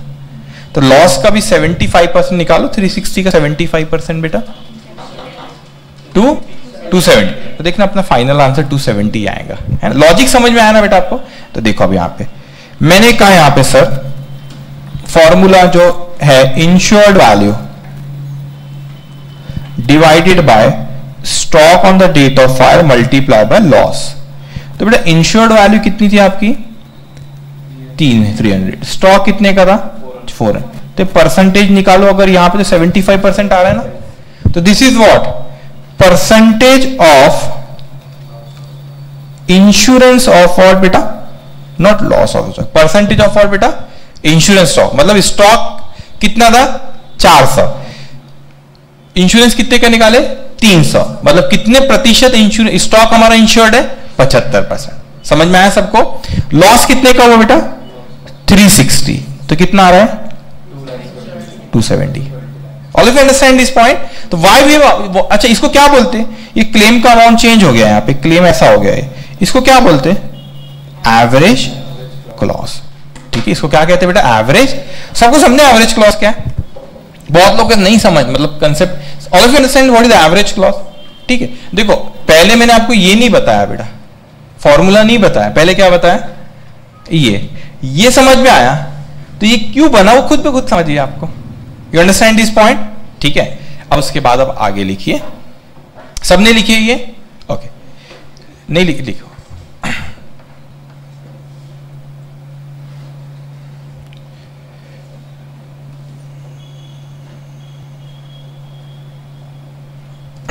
ओके, चलिए अब स्लाइड चेंज कर रहा हूं। ओके, नहीं करूं? हाँ बोले या ना बोलो? हाँ ना, ठीक है। अब आओ claim of loss of stock, फिर से हेडिंग। अभी तक 2 पढ़े, इसकी समरी बना के दे रहा हूं आपको यहाँ पे। ठीक है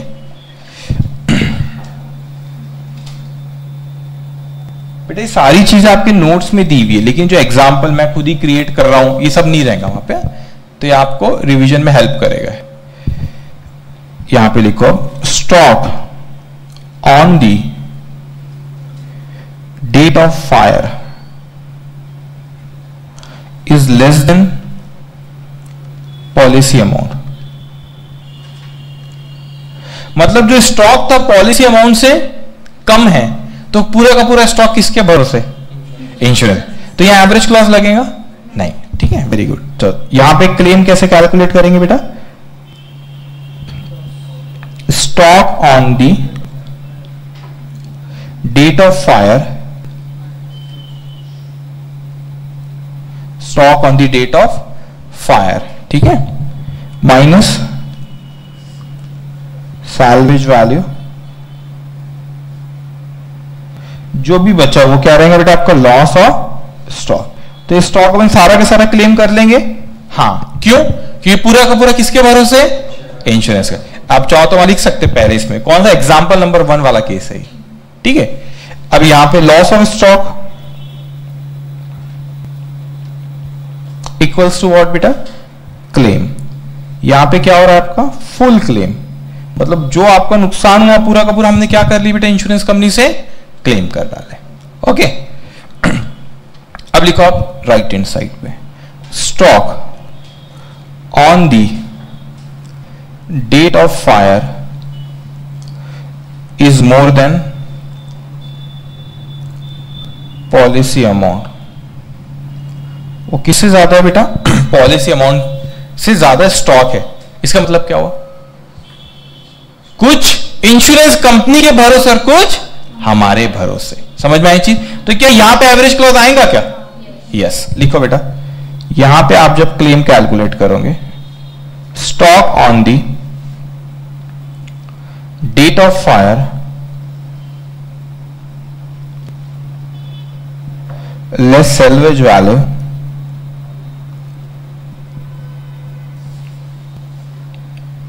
फिर ये आया आपका अमाउंट, ये क्या रहेगा आपका? लॉस ऑफ स्टॉक, ठीक है। यहां पे लेकिन average cost equals to claim होगा बेटा। अब एवरेज कॉस्ट कैसे कैलकुलेट करते अपन? इंश्योर्ड वैल्यू, लिख देता है ऐसा, insured value divided by stock on the date of fire multiply by what बेटा? लॉस, ठीक है। अब आप अंतर समझे बेटा, यहां पे डिफरेंस समझ में आया आपको, है ना? यहां पे मैंने क्या लिखा? Full loss. यहां पे लिखा, सॉरी, फुल क्लेम। यहां पे लिखा फुल क्लेम। लॉजिक समझा आपको? पक्का सबको समझ में आया बेटा लॉजिक? ओके,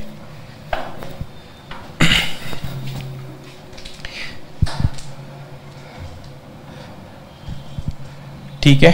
चलिए, अब उसके बाद आप लोग नीचे लिखो। इसके नीचे अब आपको लिखना है। मेरे को एक बात बताओ बेटा, इतना आपको समझ में आ गया सबको? लेकिन मैं अगर यहां पे कहूं कि मेरे को क्वेश्चन में तो कुछ है ही नहीं सर, मेरे को stock on the date of fire बताओ, मैं सैल्वेज वैल्यू माइनस करता हूं, खेल खत्म सर। लेकिन क्या मुझे stock on the date of fire, मुझे क्या आपको इंस्टीट्यूट इतना आसानी से दे देंगे क्या? फिर तो एक नंबर का क्वेश्चन नहीं है ये, 2 फिगर निकाले आंसर आ जाएगा। इंस्टीट्यूट आपको stock on the date of fire कभी भी नहीं देंगे। वो क्या करना पड़ेगा अपने को? निकालना पड़ेगा। अब कैसे निकालना है अपन उस पर चर्चा कर रहे हैं बेटा, ठीक है। हेडिंग दो नीचे, stock on the date of fire.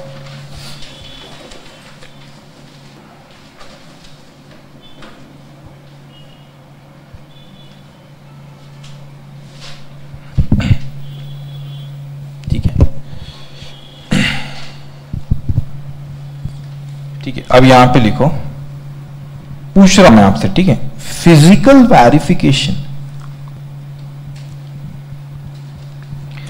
मैंने बोला आग लगी, अभी अपना पर्पस क्या है बेटा? अभी जो डिस्कस कर रहा हूं कि जिस दिन आग लगी उस दिन स्टॉक कितना है वो पता लगाना है बेटा मेरे को, वो मेरा पर्पस है यहां पे।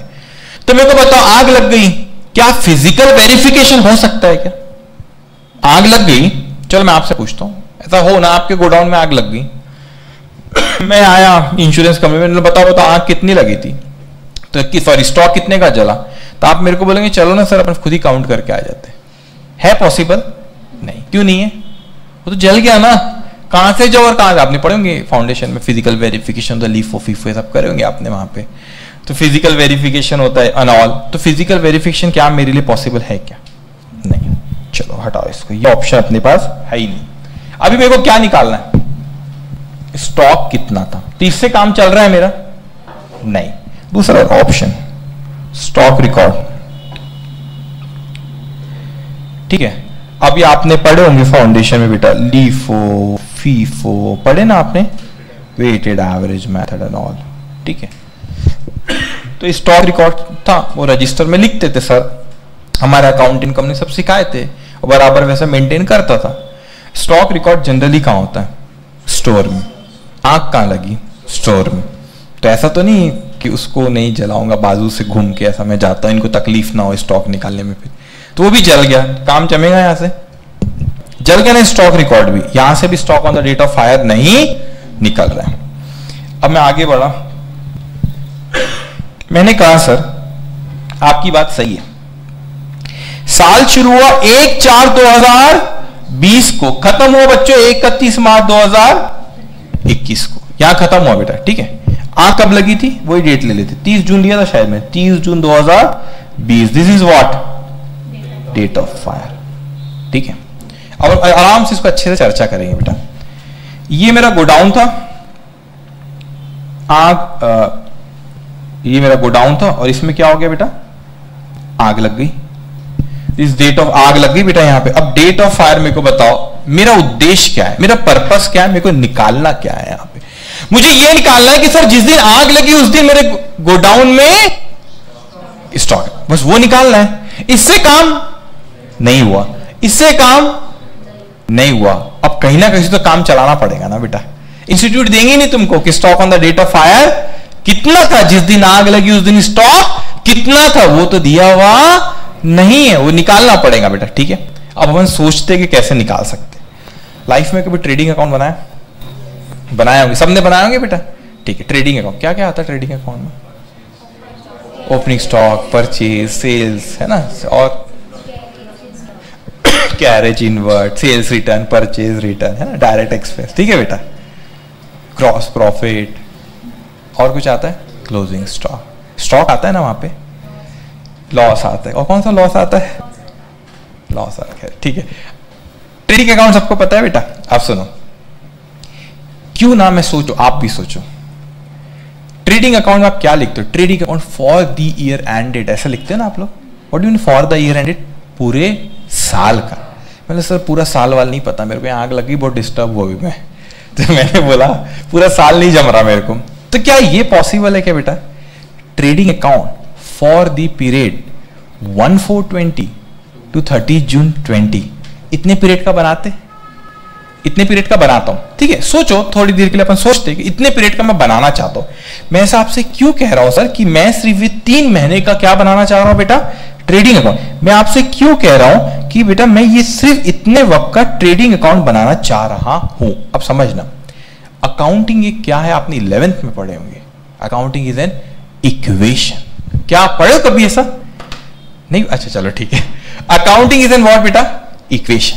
आपने पढ़ा डेबिट इक्वल्स टू क्रेडिट, उसी को बोलते हैं ना अकाउंटिंग इज एन व्हाट बेटा, मतलब ये होता है सर, आप कोई भी अकाउंट बनाओ बेटा, आप कोई भी अकाउंट लेजर बनाते हो, अकाउंट बनाते हो कोई भी, यहां पे आप क्या करते हो, बैलेंस निकाल के उसकी टोटल मैच कर देते हो ना, डेबिट बैलेंस आता है, क्रेडिट बैलेंस आता है, हाँ और ना, ऐसे क्यों देख रहे हो, समझ में है। तो अकाउंट बनाया मैं, तो उसमें सब इन्फो लिखो, कोई बैलेंस आता है, फिर बैलेंसिंग फिगर लिखते हो आप, तो फिक्स एसेट अकाउंट, ओपनिंग लिखे, परचेज लिखे, सेल्स लिखे, क्लोजिंग बैलेंस आप खुद निकालते हो, लेकिन उसको टैली करते हो ना फिर दोनों साइड के टोटल को, हाँ और ना, तो उसी को कहते हैं अकाउंटिंग इज इन्वॉल्व बेटा, इक्वेशन।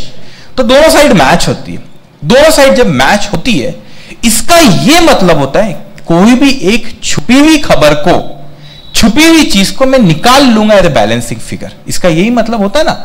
अब आप इमेजिन करो, हाँ सर बात तो सही है कि कोई भी एक अकाउंट में कोई एक चीज हम बैलेंसिंग फिगर निकाल लेते हैं, हाँ और ना, तो सर ठीक है, ट्रेडिंग अकाउंट बनाते बेटा। आपने आज तक क्या किया ट्रेडिंग अकाउंट में, ओपनिंग स्टॉक लिखे, परचेज लिखे, डायरेक्ट एक्सपेंस लिखे, सेल्स लिखे, और फिर क्लोजिंग स्टॉक भी आपको क्वेश्चन में दिया हुआ रहता था। फाइनल अकाउंट बनाएंगे सबने बेटा, क्लोजिंग स्टॉक भी दिया हुआ रहता था। आप ग्रॉस प्रॉफिट को क्या लिखते थे बच्चों, ग्रॉस प्रॉफिट बैलेंसिंग फिगर रहती थी नहीं रहती थी। तो सर फिर काम कैसे चलेगा सर, मैं अगर यहां पे ट्रेडिंग अकाउंट बनाता हूं भी, तो मेरे को तो सर एक ही फिगर छुपी हुई निकाल सकता हूं। कितनी फिगर छुपी हुई निकाल सकता हूं, एक। आज तक किसको निकालता है बेटा आप लोग? ग्रॉस प्रॉफिट को। अभी मेरे को अगर मैं कह रहा हूं ग्रॉस प्रॉफिट भी पता चल जाए तो मेरा क्लोजिंग स्टॉक बैलेंसिंग फिगर निकल पाएगा कि नहीं निकल पाएगा? हाँ, वो समझ में आई चीज क्या कह रहा हूं? अभी पहले सुना भी, लिखना मत, मेरी बात सुनना बेटा आप लोगों ने।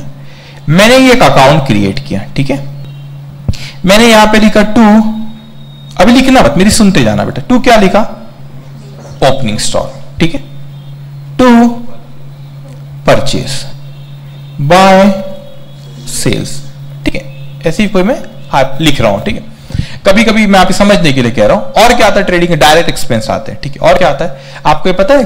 कभी कभी ओनर अपने बिजनेस में से गुड्स लेके जाता है, ड्रॉइंग्स, तो स्टॉक कम होता है, तो एंट्री तो मैं बाद में बात करूंगा उसकी सब, मगर या तो परचेज में से कम करो या ट्रेडिंग के क्रेडिट में। आई इतना बेस सबको पता है ना बेटा?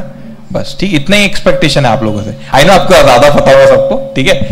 अब यहां पे डब्बा मैं लिखता हूं गुड्स यूज्ड, ठीक है। वो परचेज में से मैं, अब इसको ड्राइंग्स बोला है, कुछ भी बोला, ड्राइंग्स बोलो, ठीक है। मैं और एक कहता हूं, चलो बाय गुड्स यूज। कभी कभी होता है आप अपन करते ऐसी हरकतें, अभी नहीं कर रहे कोविड की वजह से, लेकिन करते अपन क्या करते हैं, मॉल में जाते, माँ कहे सर अब ट्राई करिए, बहुत अच्छा है। स्टूडेंट लाइफ में ट्राई क्या खाई जाते पूरा, 1 और 2 3, फिर नहीं पसंद आ रहा फिर चले जाते। तो वो दैट इज व्हाट एडवर्टीजमेंट, ठीक है। तो उसका तो गुड्स कम हुआ ना, यस और नो? तो बेटा हमने यहाँ पे गुड्स यूज लिखे ना, तो मैं यहाँ पे लिख लेता हूँ एडवर्टीजमेंट की वजह से। ये जो सैंपल कह देता हूँ, इसको जो सैंपल बढ़ते ना, हाँ, डिस्ट्रीब्यूटेड व्हाट बेटा? सैंपल। तो फ्री सैंपल्स, यस। तो आप परचेज में से भी माइनस कर सकते हो, ये क्या कर सकते हो, ट्रेडिंग में से क्रेडिट को क्रेडिट। बात एक ही है ना बेटा? मैंने सर ठीक है ये तो हमने लिख लिया बेटा। मैं क्या जानना चाह रहा हूं, बेसिकली मैं जानना क्या चाह रहा हूं, मुझे ये बताओ सर, मेरा क्वेश्चन मार्क है कि यहां पे जब आग लगी उस दिन स्टॉक कितने का? मगर sir accounting is an equation.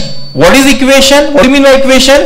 कि दोनों साइड मैच होगा तो एक कोई बैलेंसिंग फिगर मैं निकाल सकता हूं। लेकिन दिक्कत ये सर, मेरे को यहां पे मैं आज तक जब भी ट्रेडिंग अकाउंट बनाया मैंने ट्रेडिंग अकाउंट बनाया बेटा 1/4/2020 से लेके मैं ये ट्रेडिंग अकाउंट 30 जून 2020 तक के बना रहा हूं। आपने पूरे साल का बनाया जब भी आज तक बनाया, और जब भी ट्रेडिंग अकाउंट बनाया आपका ग्रॉस प्रॉफिट क्या आता था वहां पे? बैलेंसिंग फिगर आता था ना बच्चों, ग्रॉस प्रॉफिट बैलेंसिंग फिगर, हाँ ना। और यहां पे क्लोजिंग स्टॉक जो रहता था वो क्वेश्चन में दिया हुआ रहता था, हाँ ना। लेकिन दिक्कत ये है सर, मैं फिजिकली इसको काउंट नहीं कर पा रहा हूं क्लोजिंग स्टॉक को, मैं वहां पे स्टॉक रिकॉर्ड से नहीं मेंटेन कर पा रहा हूं। मेरे पास एक ही तरीका है सर कि मैं ये ट्रेडिंग अकाउंट बनाता हूं मगर इसको बैलेंसिंग फिगर निकाल लूंगा। तो क्लोजिंग स्टॉक किस तारीख को? 30 जून को। That is nothing but stock on the date of fire, ठीक है। तो मैंने बोला सर ये भी नहीं पता, ये भी नहीं पता, दोनों में से क्या निकाल सकता? कोई भी एक चीज, दोनों तो नहीं निकाल सकते ना अपन बेटा। तो अगर मेरे को ये पता चल जाए तो ये निकल जाएगा। अब अपना फोकस किस पे आ जाना चाहिए? ये कैसे निकालू? समझ में आया बेटा क्या बोला? अच्छा, उसमें मैं आता हूं कैसे निकालेंगे अपन, उसमें बात करेंगे भी, ठीक है। लेकिन मेरे को बताओ इसमें यहां पे फिगर्स आई कहां से? जब आपके पास अकाउंटिंग जली गई, आपके स्टॉक रिकॉर्ड में सपोज बुक्स ऑफ अकाउंट भी जल गई सपोज, तो कहां से लाया अपने फिगर परचेज सेल से सबका? तो ये, हाँ, लास्ट ईयर का बेटा क्लोजिंग स्टॉक, इस साल का क्या हो गया? Opening stock. परचेज हमने कुछ क्रेडिटर्स को से पता लगाया है ना। उसके बाद और मैं आपको इंफॉर्मेशन देता हूं, इंस्टीट्यूट ऐसा पूछती है, आप परचेज सेल्स का फिगर एक और जगह यूज करते हो, कहां करते हो? जब आप पहले वेट होता था, जीएसटी होता है, जीएसटी में जब रिटर्न फाइल करते हो तो you inform to GST department कि आपका सेल्स कितना हो, तो वहां से अपने फिगर्स निकाले कि कितना हमारा एक्चुअल में सेल हुआ था। आपने वहां से फिगर्स लाए। मैं आपसे पूछता हूं, या आप सबने अकाउंटिंग साइकिल देखे हो? देखे ही होंगे। देखे मतलब क्या? देखे ही होंगे ना। What is accounting cycle? हाँ, बस वही, entity, transaction, entry, ledger, posting, totalling and balancing, trial balance and then what?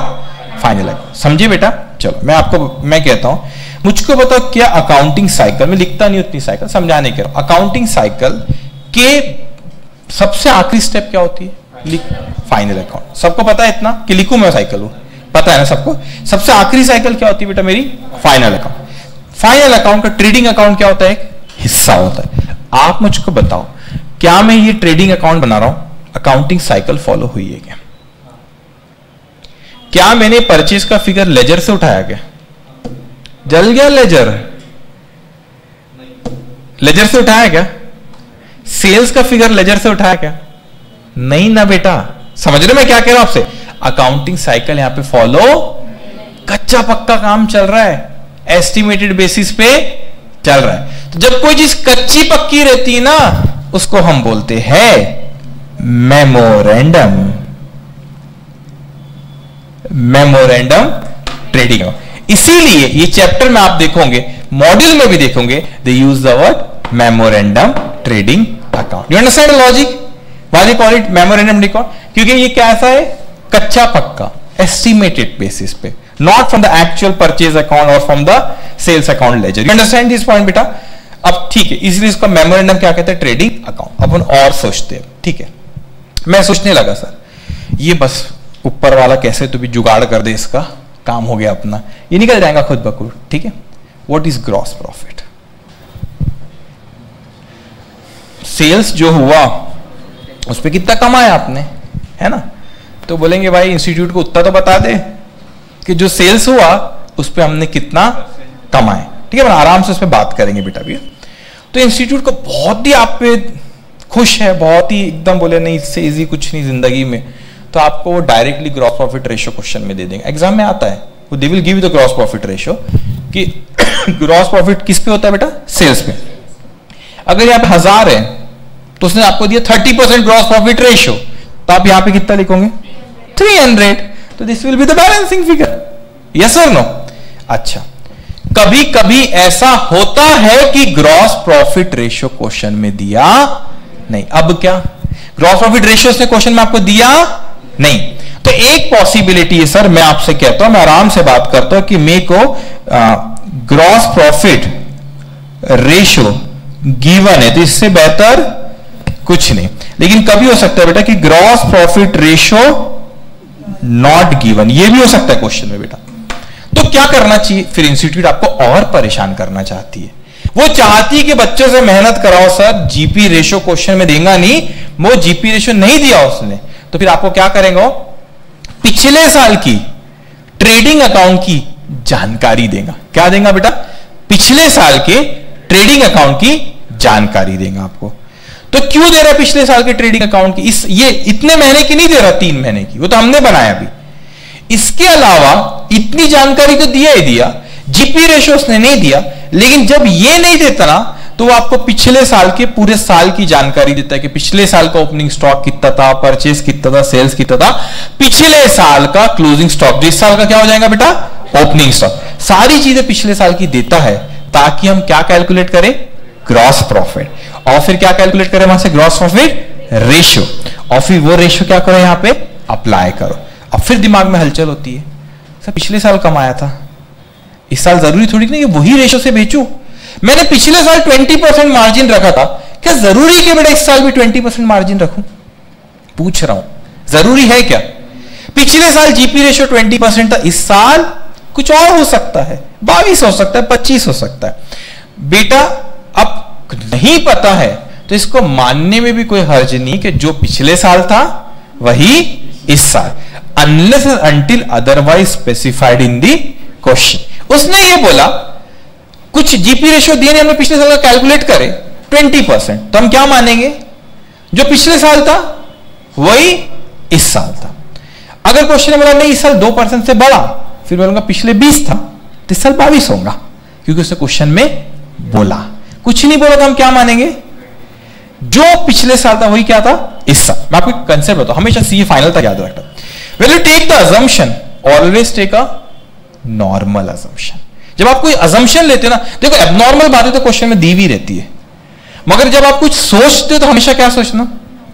Normal. आप ये नहीं बोला अरे 20 होगा इस साल, मूड चेंज हुआ। अरे तो बोला नहीं ना मूड चेंज हुआ, तो आपको जब तक बताया नहीं आप क्या मानो? आप हमेशा क्या सोचेंगे? नॉर्मल। मैं एग्जांपल देता हूँ, 9:30 क्लास होती है, 9:30 में रोज आऊंगा, मगर कभी 9:30 9:35 हो गए तो आप ये तो नहीं सर गए ऊपर, ऐसा तो नहीं सोचोगे ना ट्रैफिक होगा कहीं फंस गए। हमेशा आप क्या सोचोगे? नॉर्मल। जब तक खबर नहीं आती, जब तक आप नहीं मानोगे वो चीज को, समझ में आया चीज? तो हमेशा आपको अकाउंट्स में क्या सोचना बेटा, नॉर्मल। क्योंकि बच्चे रहते ऐसे रिजिड, ऐसा क्यों नहीं सोचा, अरे इसलिए नहीं सोचा वो एबनॉर्मल टाइप का सोचना हो रहा है, इसलिए नहीं सोचा वैसा। सोच वैसा भी सकते हो, रोका नहीं है, लेकिन वो नॉर्मल सोचना नहीं है। You understand this point. तो अगर नहीं दिया बेटा जीपी रेशो तो क्या मानेंगे अपन, पिछले साल की पक्का वो आपको क्या देगा, जानकारी हमको देगा। तो पिछले साल की किस चीज की जानकारी देगा, ट्रेडिंग अकाउंट, ठीक है बेटा। और वो ट्रेडिंग अकाउंट फिर मेहनत बढ़ गई, वहां पे अपने को क्या बनाना पड़ेगा, पिछले साल का ट्रेडिंग अकाउंट। वहां से क्या निकालना पड़ेगा, ग्रॉस प्रॉफिट। ग्रॉस प्रॉफिट से क्या कैलकुलेट करेंगे, GP ratio. How we calculate, what is the formula of GP ratio, gross profit divide by sales multiply by 100। तो जो पिछले साल का जीपी रेशियो रहेगा, जो पिछले साल का gross profit divide by sales multiply by what, 100। लेकिन डायरेक्टली दे दिया तो इतनी मेहनत करने की भी जरूरत नहीं, लेकिन इंस्टीट्यूट कराएंगे आपसे मेहनत। यू अंडरस्टैंड दिस पॉइंट, सबको लॉजिक समझा क्या, पक्का। तो क्लोजिंग स्टॉक अपना क्या आ जाएगा, बैलेंसिंग फिगर। इसके बाद तो सर हमको पता है, सैलवेज माइनस करो, क्वेश्चन खत्म। You understand this point. देखो आप इस पे बहुत फोकस डालो, वेट, जो चीजें मैं कह रहा हूं उसको समझने की कोशिश करो बेटा। अभी तो मैं क्वेश्चन पे आया ही नहीं हूं, ठीक है। अपन और घुमाते हैं अब इसको थोड़ा सा। मैंने आपसे कहा क्वेश्चन में ये दिया हुआ बेटा, सुनना मेरी बात, यहां ध्यान देंगे बेटा सब। अभी मैंने आपसे कहा सेल्स कितना है बच्चों, 1000, ठीक है। हमने आपसे कहा क्वेश्चन में जीपी रेशियो दे दिया, कितने परसेंट दिया, 30%। तो यहां कितना लिखो, 300। Closing stock will B balancing figure, ठीक है, जो भी बाकी फिगर के बैलेंसिंग फिगर। लेकिन क्या ये जरूरी है क्या, इस साल जो सारे गुड्स बेच रहा हूं 30% पे बेच रहा हूं, हो सकता है, मोबाइल का बिजनेस है ना, ठीक है। एग्जाम्पल, गिर गया हमारा मोबाइल, टूट गया, तो दुकानदार का थोड़ा डैमेज है, तो वो 30% की ग्रॉस प्रॉफिट बिकेगा क्या, मेरे को बताओ। कोई दुकान गया, नॉर्मली 30% मार्जिन पे बेचता है। अब वो कोई दुकान में अपन गया, थोड़ा सा भी डैमेज मिला तो बोले ये टूटा है, कम कर, उसको नहीं भी टूटागा तो अपन निकालते उसमें टूटा और उससे क्या कम में दे, होता है ना बेटा। तो क्या वो गुड्स को भी उसने नॉर्मल 30% पे बेचा क्या, हाँ ना, नहीं बेचा। तो इस 1000 रुपीज में मेरे को बताओ, चॉकलेट का एक कोई किराना वाला है, ठीक है, चॉकलेट बेचता है, वो कैडबरी है 50 रुपए की बेचता है, सबको 50 में बेचता है। आप समझ जाओ, एक दिन कोई आया पिघल गया और उसने क्या बोला, मैं 40 में लेके चले जा, तो वो क्या ग्रॉस प्रॉफिट रेशियो 30% पे गया क्या। मेरा कहने का मतलब ये यहाँ पे बेटा, कोई रिलेटिव आया आपकी दुकान में, सबको आप 30% में बेचते हो, उसको 30% मार्जिन पे नहीं बेचे। इसका मतलब ये हुआ इसमें कोई ऐसा गुड्स है जिसपे कितना मार्जिन है बेटा, 30% मार्जिन पे बिका, हो सकता है ना। और कुछ गुड्स कैसा है जो 30% मार्जिन पे नहीं बिका। यू अंडरस्टैंड दिस पॉइंट, ठीक है। तो मैंने कहा सर ठीक है, मेरी दुकान में आया कोई, मेरे पास इसमें 800 का सेल ऐसा है जो 30% मार्जिन पे बिका, जो सेल है उसमें कितना प्रॉफिट है, 30%।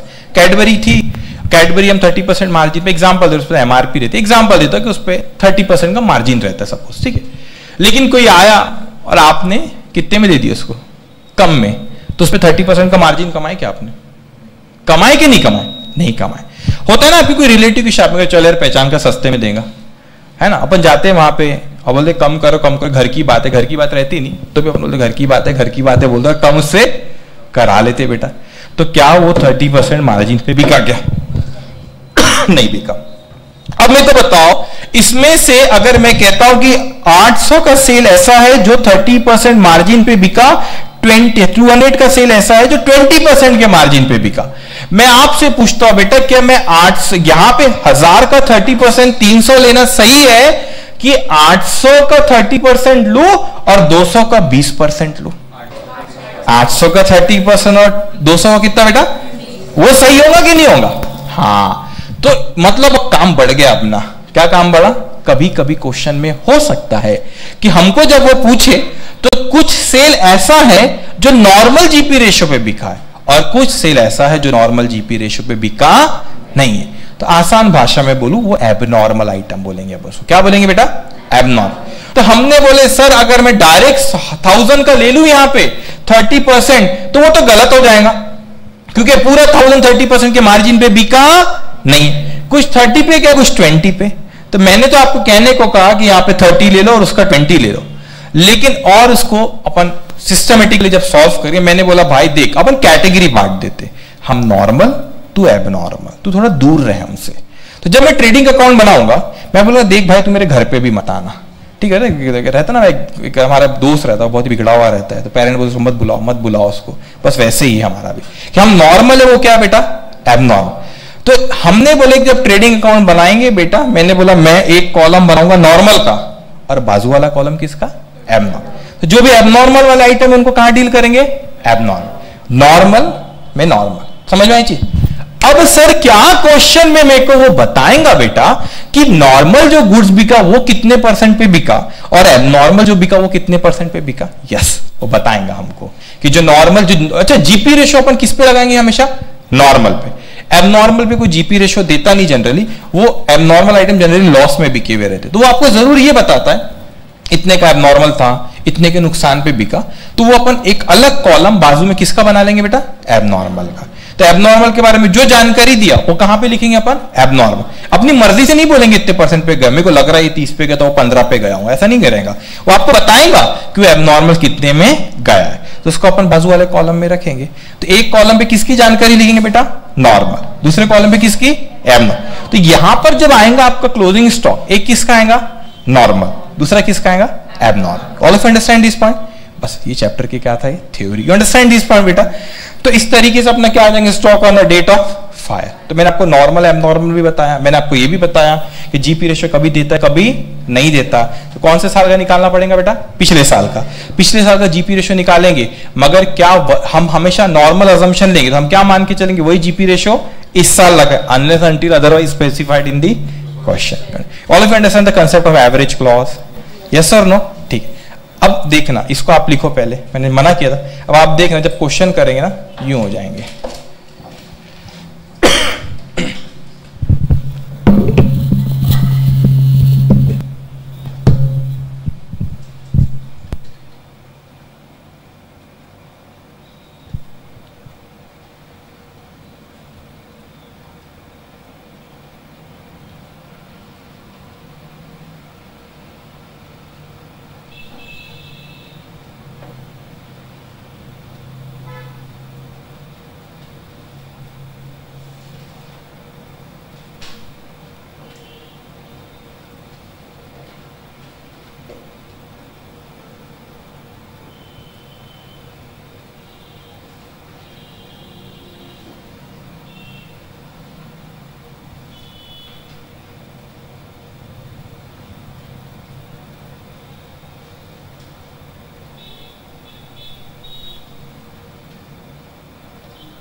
पे आ जाएंगे क्वेश्चन, ठीक है। Come to question number 1। If fire occurred in the premises of Agni on 25th of August 2017, When a large part of stock was destroyed, salvage was rupees how much beta? 15,000. Agni gives you the following information for the period of January 1st 2017 to August 25 2017. अब इस चीज को समझना बेटा. मेरे को एक बात बताइए, यहाँ पे किस दिन आग लगी? डेट ऑफ फायर क्या है बेटा आपकी? 25th of August 2017. ठीक है. अब उसने इंफॉर्मेशन फॉर द पीरियड 1 जनवरी 2017, मतलब साल कब शुरू हो रहा है आपका? 1 जनवरी 2017. ठीक है. अब उसने हमको क्या क्या इंफॉर्मेशन दिया बेटा? इस दौरान की बीच का क्या मिला अपने को? परचेज कितना बेटा? 85,000. सेल्स कितना हुआ? 90,000. यहां पे सेल्स भी दिया अपने को. ठीक है. Goods costing rupees 5,000 were taken by Agni for what is this? Drawing. Entry बोलो क्या है? ड्रॉइंग्स पर्सनल इसके लिए लेके गया बेटा. Drawings account to purchase account भी बोल सकते हैं, या आप क्या बोल सकते हैं बेटा? Goods used account. परचेज भी बोल सकते हैं. करेक्ट. अब मैं आपसे पूछता हूं, अपने को क्या बनाना है अभी आगे? Memorandum trading account. हाँ ना बेटा? तो चलो अपन देखते हैं. ये ड्रॉइंग्स अल्टीमेटली आप किस में एडजस्ट करते हो बाद में? कैपिटल में करते ना. तो ये कैपिटल कहां आता? बैलेंस शीट में लायबिलिटी साइड. गुड यूज कहां पे आता? ट्रेडिंग. तो हमेशा पूरी पिक्चर सोचना बेटा. तो अपन क्या बना रहे दोनों में से? बैलेंस शीट बना रहे कि ट्रेडिंग अकाउंट बना रहे? बताओ मेरे को. ट्रेडिंग अकाउंट बना रहे ना अपन. हाँ, तो ट्रेडिंग अकाउंट बना रहे. बताओ अपने दोनों में से अपन कहां लिखेंगे? ट्रेडिंग अकाउंट के क्रेडिट साइड में. लेकिन और कहां पे जाएगा बेटा? वो कैपिटल में. You understand this point? उसके बाद cost price of stock on January 1st 2017 was rupees how much बेटा? 40,000. तो ये क्या है आपका 1 जनवरी का जो आपको ये दिया उसने? ओपनिंग स्टॉक दिया है आपको. यस, तो ये हो गया आपका ओपनिंग स्टॉक. ओके, ये आपका ओपनिंग स्टॉक हो गया. Okay, all of you understand this? Okay, next. Over the past year, Agni has been selling goods at a consistent gross profit margin of 1/3 मतलब 33.33%. ठीक है. The insurance policy was rupees 50,000. What is this? ये क्या है? Insured वाली policy amount है. It includes an average clause. अगर आपको क्वेश्चन में नहीं बोला एवरेज क्लॉज की, तो हम ये मानेंगे कि एवरेज क्लॉज हमेशा पॉलिसी में रहता ही है. Agni asks you to prepare a statement of claim to be made on the insurance company. ठीक है. अपने को सब तो पता है बेटा. क्या क्या पता है यहाँ पे? ओपनिंग स्टॉक पता है, परचेस पता है, सेल्स पता है, गुड्स यूज पता है, ग्रॉस प्रॉफिट के बारे में उसने हमको दिया हुआ है. अब मेरे को बताओ बेटा, over the past year Agni has been selling goods at a consistent gross profit margin at 33.33%. अब मेरे को बताओ, पढ़े आपने कोई लाइफ में ऐसा? कंसाइनमेंट चैप्टर है ना फाउंडेशन. Cost profit sales. ठीक है, पहले परसेंटेज वाइज बात कर रहा हूं. ठीक है. मेरे को बताओ 33.33% किसका है? कुछ बोला है क्या आपको? ऑन कॉस्ट रहेगा या ऑन क्या रहेगा बेटा? सेल. जनरली ग्रॉस प्रॉफिट किस पे रहता है? सेल्स. कॉस्ट पे बोला तो ही माना, अदरवाइज हमेशा किस पे रहेगा? सेल्स पे बेटा. तो मैं सेल्स को जिस पे बोला उसको क्या बोलते हैं अपन? 100. तो यहां ये कितना हो गया? 33.33. सही बोल रहा हूं गलत बोल रहा हूं? सही बोल रहा हूं. तो कॉस्ट कितना होगा? 66.67. यू अंडरस्टैंड दिस पॉइंट बेटा? तो क्या मैं इसको इतना सबको समझा के पहले बोलना? ठीक है. अगर मैं इसको ऐसा लिखूं तो चलेगा क्या? देखो क्या होता है, जब ये पॉइंट में आता है ना, तो अपने को जीपी ग्रॉस प्रॉफिट है जो अपन निकालेंगे ना, ये पॉइंट की वजह से हो सकता है सर 5-10 रुपए आगे पीछे हो जाए, तो वो गड़बड़ ना हो. अगर पॉइंट में नहीं आता तो फिर कोई प्रॉब्लम नहीं था बेटा. पॉइंट में कभी कभी गड़बड़ हो जाती है वहां पे. तो क्या मैं इस पे ऐसा लिख सकता हूं? क्या पूछ रहा हूं आपसे मैं? क्या लिखा समझा क्या? पहले 3, 1 और 4 बोलेंगे सर क्या किया आपने? समझना चाहिए बेटा. देखो, अच्छा इतना समझा बच्चों? आपको इतना समझा के बोलो मेरे को. बताओ आपको सी इंटर की कसम है, आपको मैं सही सही बोलो. इतना समझा आपको? इतना समझा बेटा. अब मैंने ऐसा क्यों करा आपको पता है? क्योंकि जब मैं कैलकुलेट करूंगा ना तो 0.33 वजह होता कुछ नहीं, लेकिन 2-4 रुपए आगे पीछे हो जाएगा. तो उसको एक्यूरेट करने के लिए मैंने क्या किया सर? ये 100 का 1/3 है ना? Yes sir no? नहीं, एक second 2 2 yes sorry, not 314 sorry. 213।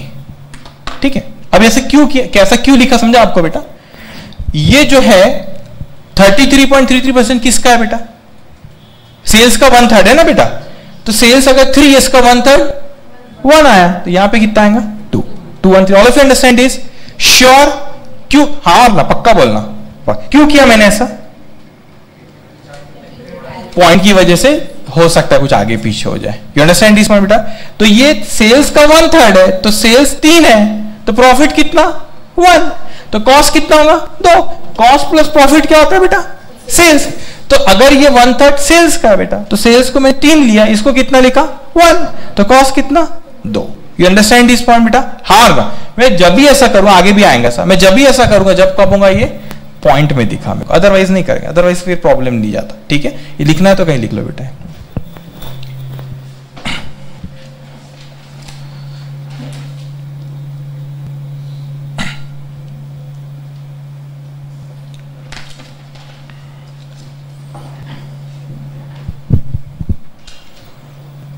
ठीक है, ये कहीं ऊपर लिख लेना, सॉल्व करो, बुक नहीं भी तो कोई बात नहीं, ऊपर नोटबुक में कहीं ऊपर लिख लेना बेटा।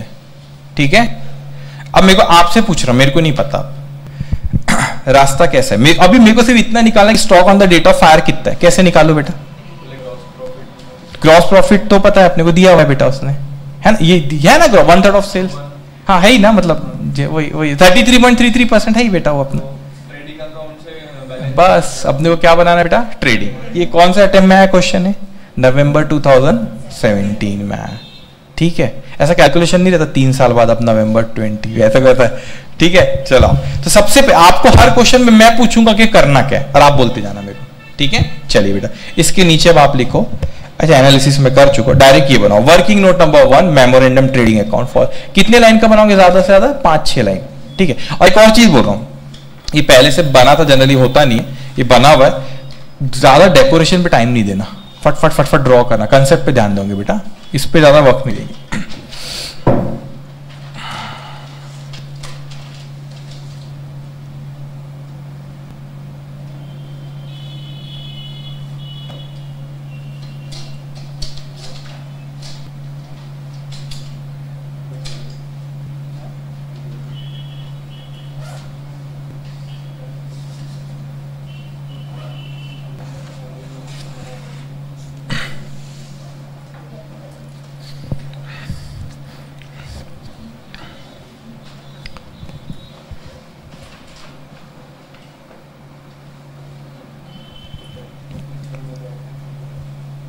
ठीक है, ड्रॉ किए नहीं?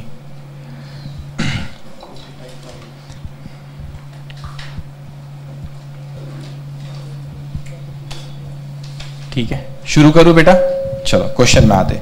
देखो क्या दिया उसने हमको क्वेश्चन में, सबसे पहले क्या दिया बेटा? परचेज। तो परचेज में ना एक लाइन के स्पेस रखना, ऊपर ओपनिंग स्टॉक आएगा टू परचेज। कितना दिया परचेज हमको? 85,000।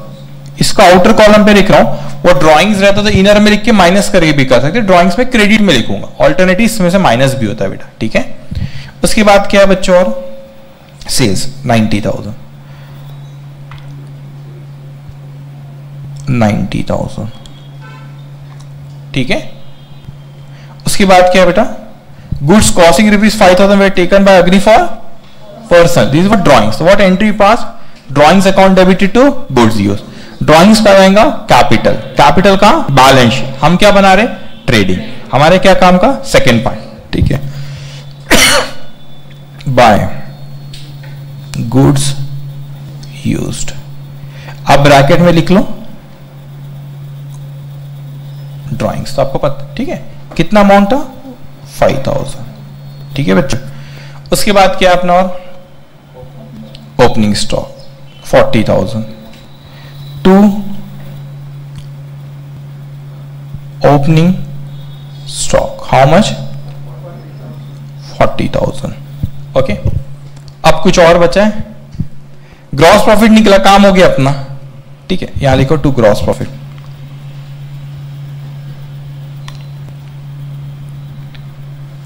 To gross profit. ठीक है बेटा, ग्रॉस प्रॉफिट कितना है बताओ हमको? 30। ठीक है, आई मीन टू से 1/3 ऑफ व्हाट? सेल्स। सबको ये समझा नहीं जो मैंने किया यहां पे? पक्का 1/3 ऑफ व्हाट बेटा? सेल्स। सेल्स कितना बच्चों? 90,000 डिवाइडेड बाय 3 मल्टीप्लाई बाय 1। मैं ऐसे पढ़ता था पहले, अगर 90,000 3 है तो एक कितना? तो एक कितना? 30,000।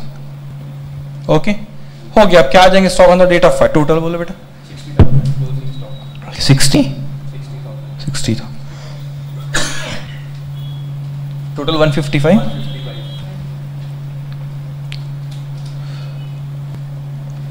Okay by stock on the date of fire लिखना। क्लोजिंग स्टॉक ही है बेटा। आपने पीरियड पे ध्यान दिए अपन ने?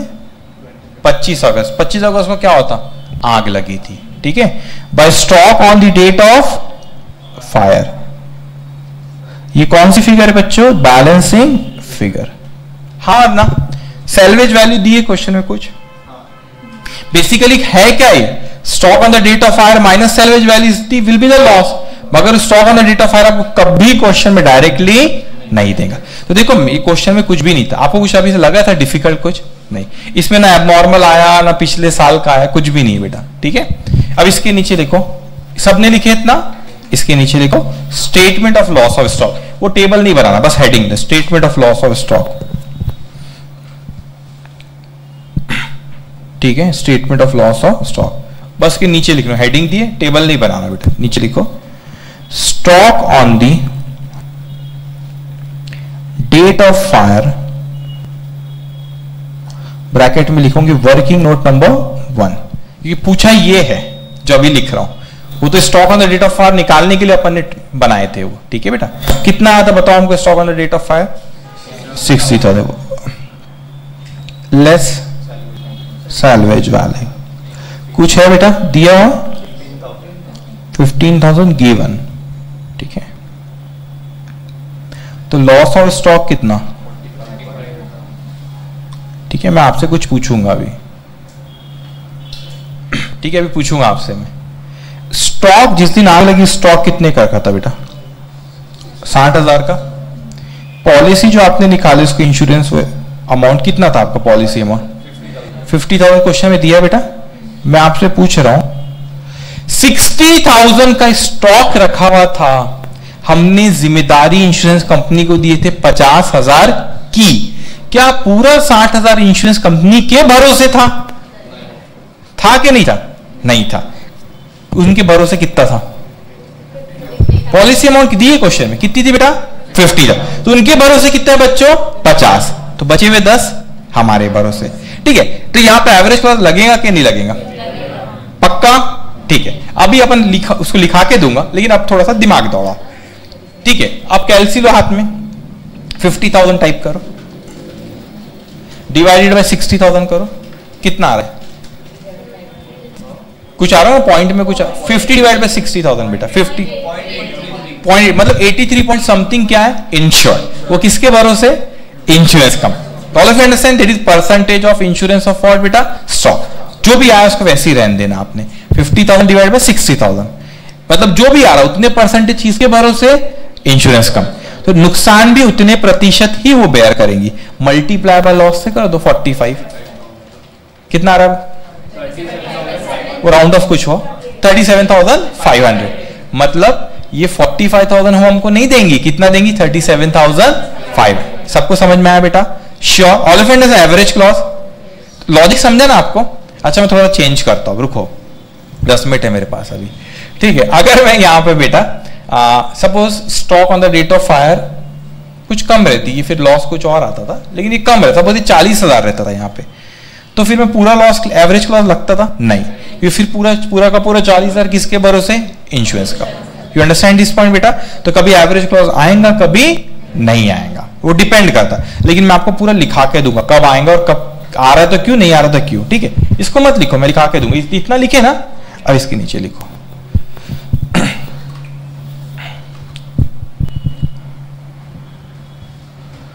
Stock on the date of fire,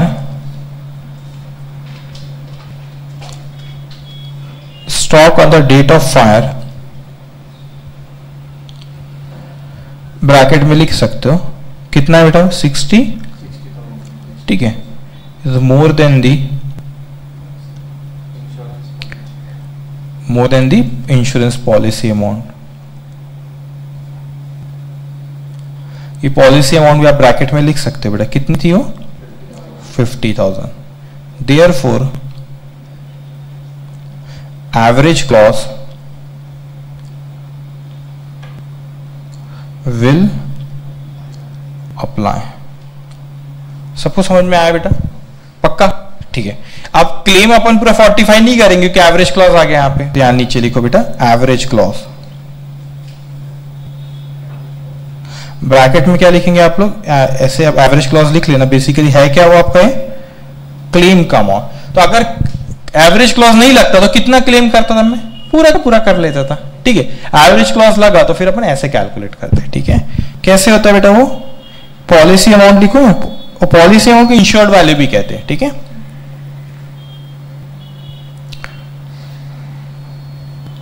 stock on the date of fire, stock on the date of fire multiply by loss of stock.